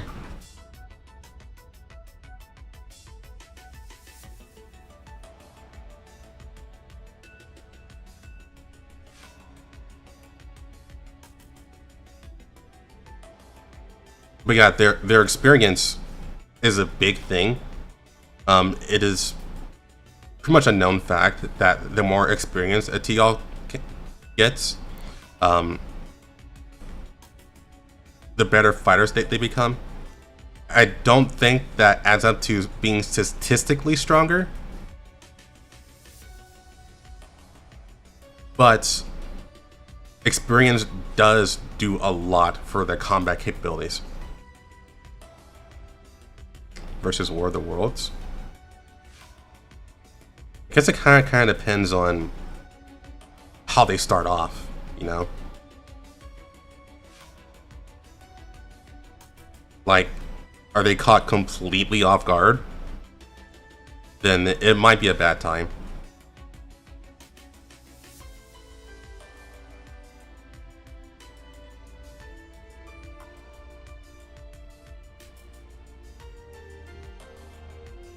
Yeah, and Ghost Frontline 2, the Griffin T-Dolls are like, yeah, you don't fuck with Griffin T-Dolls.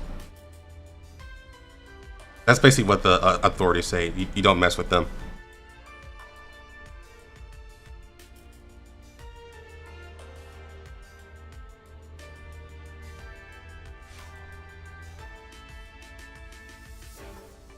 The plug and play vehicles. Yeah, they can, just very badly.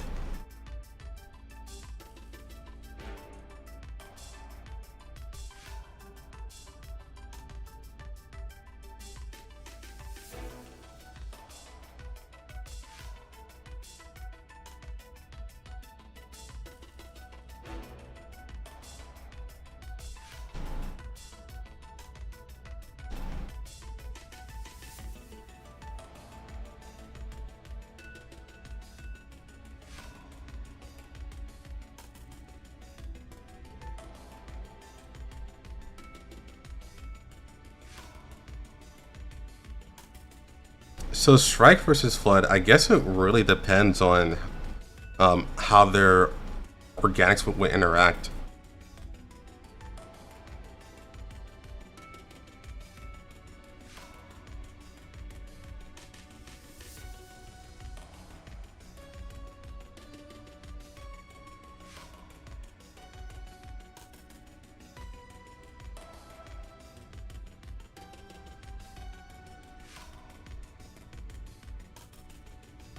Like, who would take over who? Really?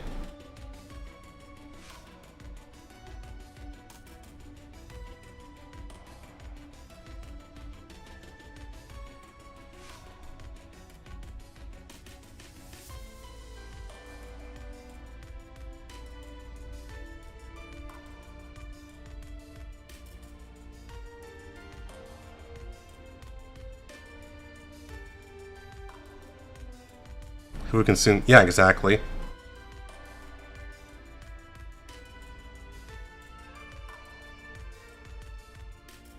Yeah, that would be very hard to call because just how the properties would work.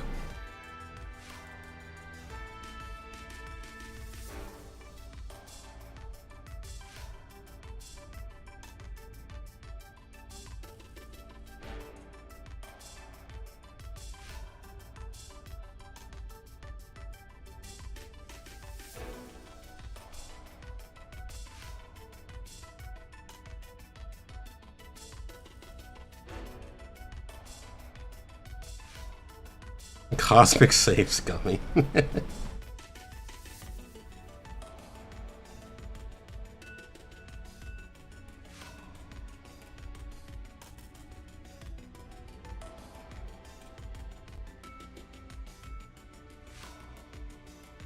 One person inhaling turned to combat form, but yeah, the question is more that would that even matter? Is the big thing.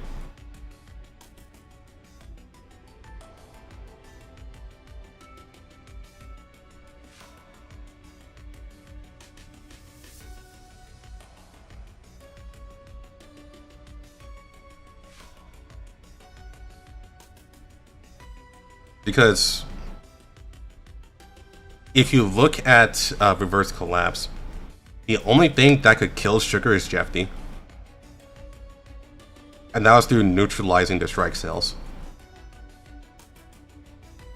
Without that, nothing could kill her.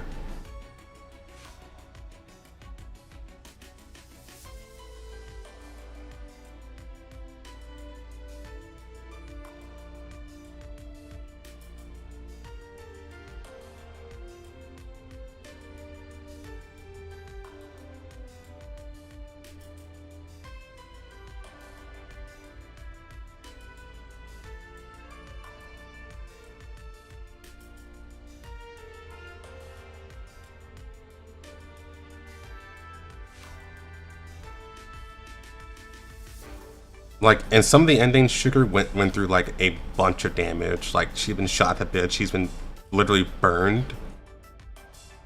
And even as she was knocked out, and Jetty fired, like, three of her bullets, her blood bullets, into her, she still got back up through regeneration.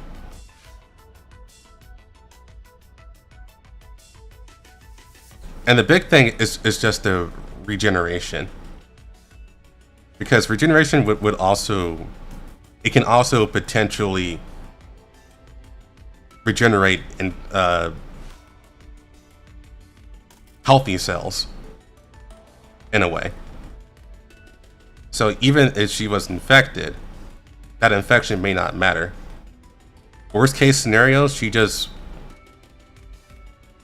she just destroys herself or blows herself up and then regenerates. That's like the worst case scenario.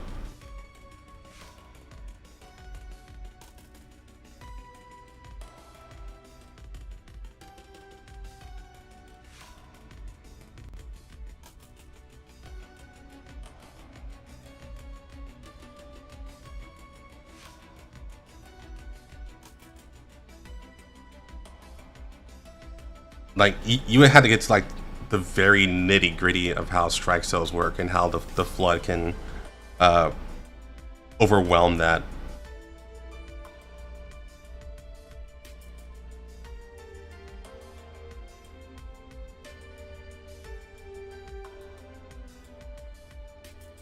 So, like, for example, instead of using the flood, like if you want, like, if you want a race that can probably destroy strikes, you just look at the Zerg. Because the Zerg is not about infecting anyone. Even though that kind of is what it is. It's about assimilation. So they would take in the strike cells and make it their own. And then by using the strike cells, they would destroy the strikes.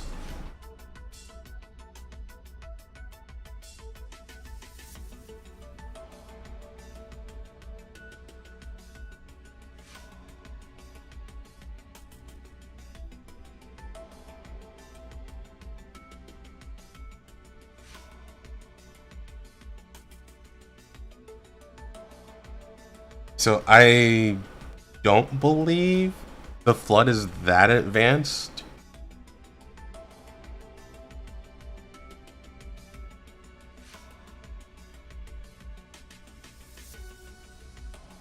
Because it can be a cute girl.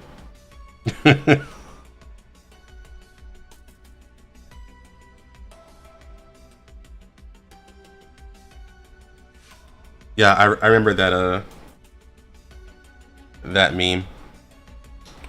Let me see it. Grab it.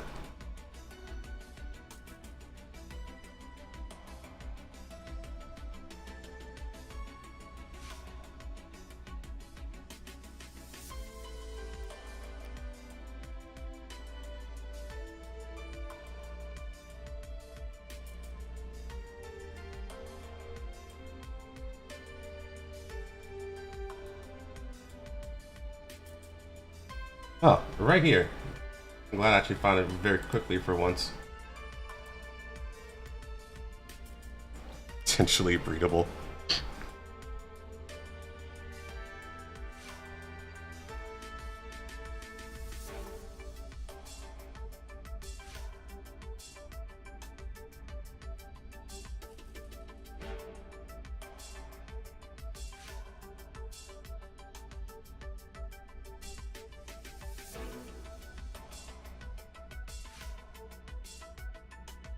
Yeah, honestly, I'm just surprised that they made something like Strikes and Girls Frontline. To be completely honest, that's pretty out of the left field. It feels like that they went to a completely different genre by making Strikes. I mean, like, yeah, there's Elids, but Elids are like basic bitch zombies until they got super strong by mutation. But at the very least, it was pretty simple. They were literally just zombies. But then they made Strikes, and that's like insanely in Resident Evil territory.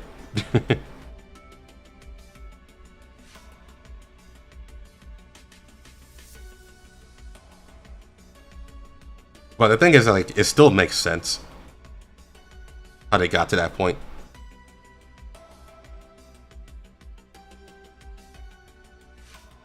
Does fire seem effective against Strikes? It is. It's stated in it's stated in the game that fire is effective against Strikes.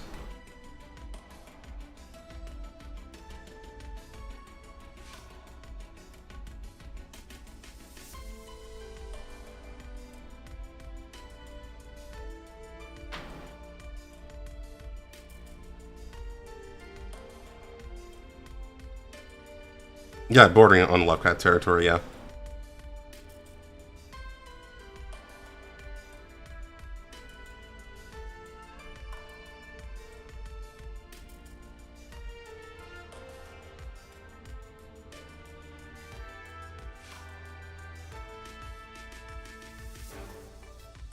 In terms of the weapon use, yeah, it's a hard kind of weapon.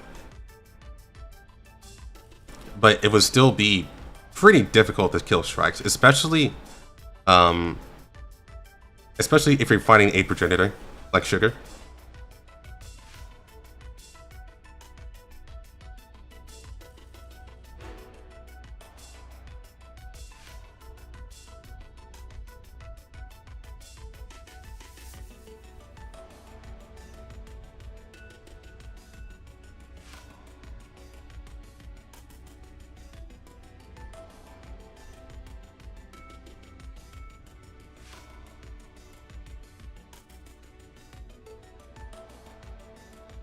Yeah, overriding reality. Yeah, things are pretty crazy. Like, fiction can get really, really crazy.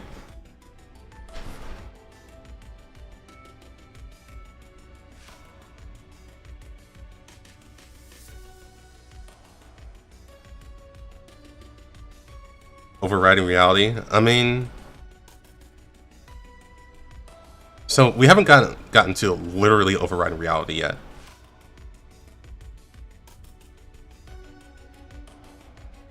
The Girls from like one ending kind of hit that, like a minor instance of it, like really, really, really minor. It's not anything that I would say is really, really bad, but you can say that Lunacia did do overriding reality a little bit. And that was just by showing, like, just taking a terminal and making it play a video that was in another timeline. But that's really, really minor.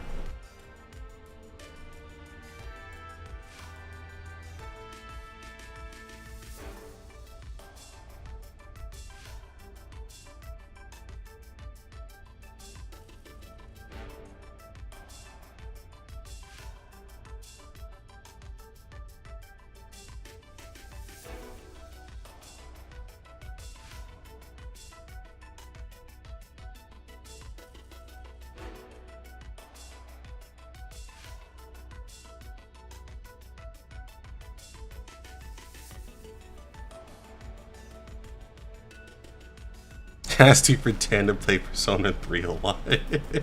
That's one way of putting it.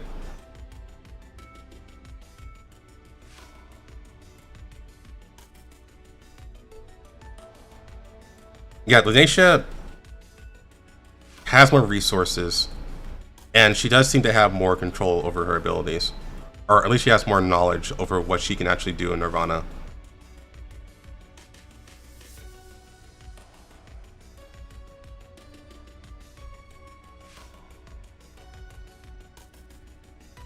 But I will say the Girls Frontline 1 ending is kind of silly, so I don't really want to count that.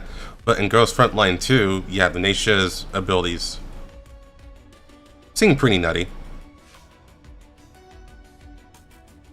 compared to Jeffy.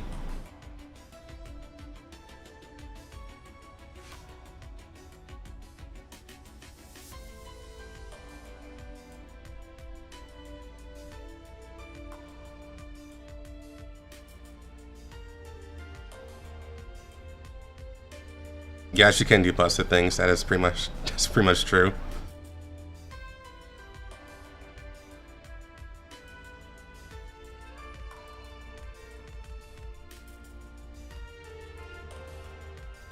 And yeah, I guess the most important thing that I've actually neglected to mention for a while is that we never seen Jeffy actually create new worlds.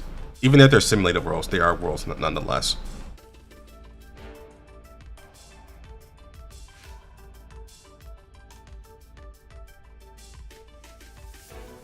So Lunatia being able to create worlds is a pretty big deal.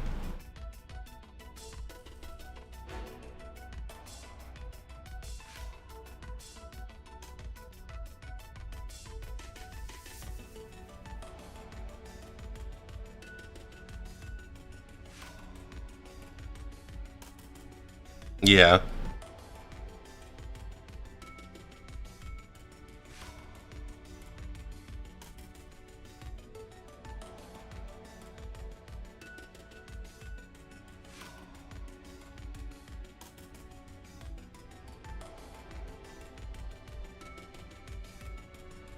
It also means that Lunatia has a very, very, very good understanding on how a world works.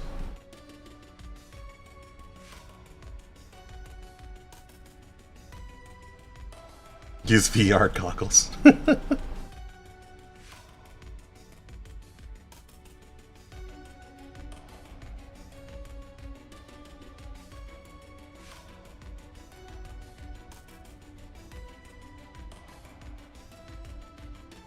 And it also gives credence to Project Net as well. Since the whole premise of that is that Lunatia created a simulated world for training.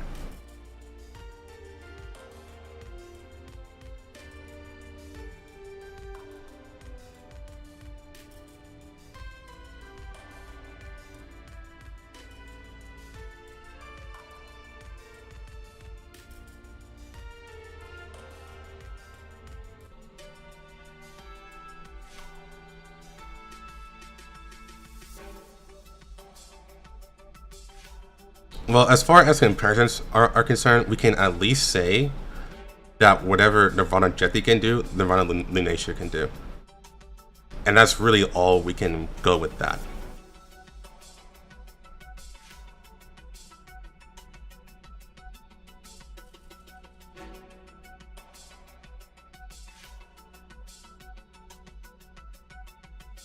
And it's one of those things where you have to wonder, like, was Lunatia actually involved, or watching, or at the very least watching the events of Reverse Collapse?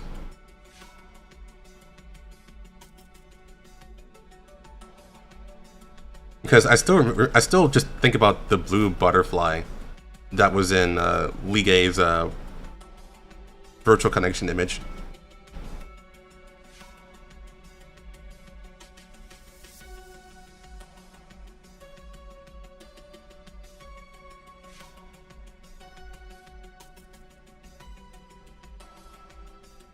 Insane end.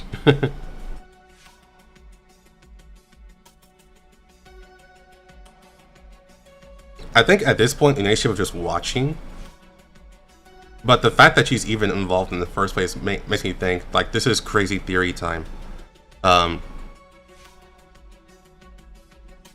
Maybe Lunatia was in, like, a Nirvana that's at a higher plane than Jetty's Nirvana, if you know what I mean. Admin powers.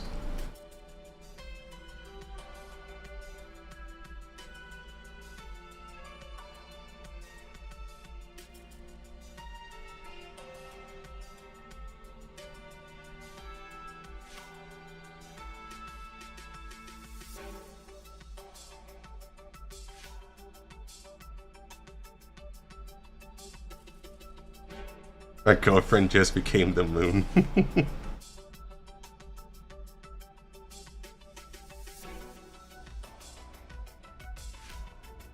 Like, maybe Linecia was watching the whole thing, and she's like, it's not Commander, it's fine.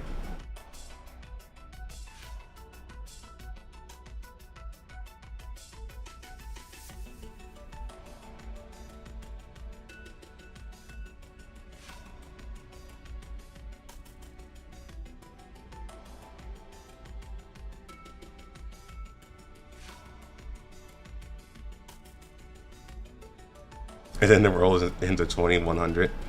Yeah, but then Jetty fixed it, maybe.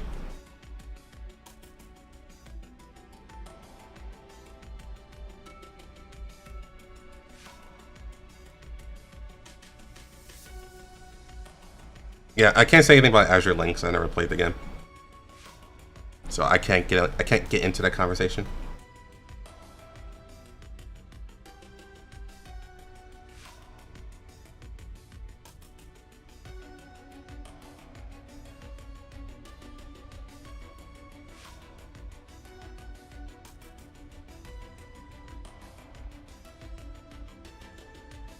Busted and busty, probably.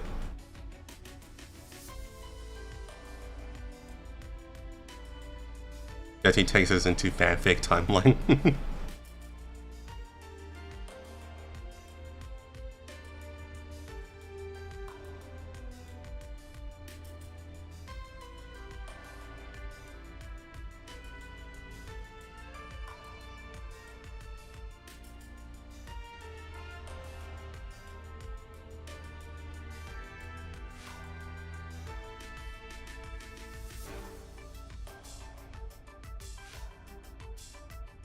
Yeah, I was thinking though, we're getting close to the end of the stream, so I'm thinking, yeah, it's harder over the weekend. Well, I'll stream again, because at that point I'm gonna be limited on time before my job. It's either going to be XCOM with Girls from Line mods, or I play another gotcha game, maybe Girls from Line 1 or FGO, because I'm playing FGO now because I got Saber. One of those two.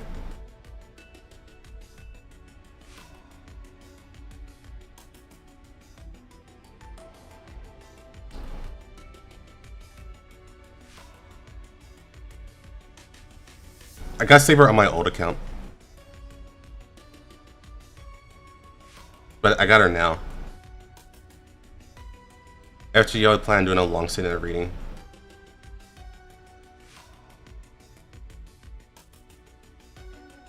I mean, I'm totally fine with reading, but I'm at the boring part of FGO. Like, I would actually, because I don't even know when the game actually gets good at writing. I forgot when. I think it's like maybe like chapter 7, I think.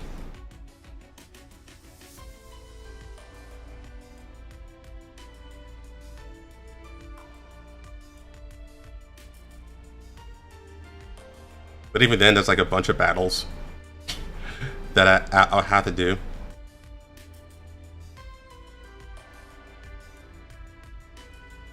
Kind of like chapter 6. Yeah. That's still like a lot of battles though. So I don't know if I'll actually make it. I know tomorrow I actually have to do some interviews to get a job. So I may not even have time to get to chapter 6. Maybe I will. But even then, I may still just do XCOM instead, just so that we can have some fun with that. I don't know. We'll see. I'll see what I can do there. But for now, I do have to get to bed early. Not early. It's on time actually. I had to get bed on time so I can wake up and get my interview done, because it's like 8 o'clock in the morning. So I am gonna end stream like here, so I don't get into any trouble. So I'll see you guys later on over the weekend. guys take care. Thanks for having fun.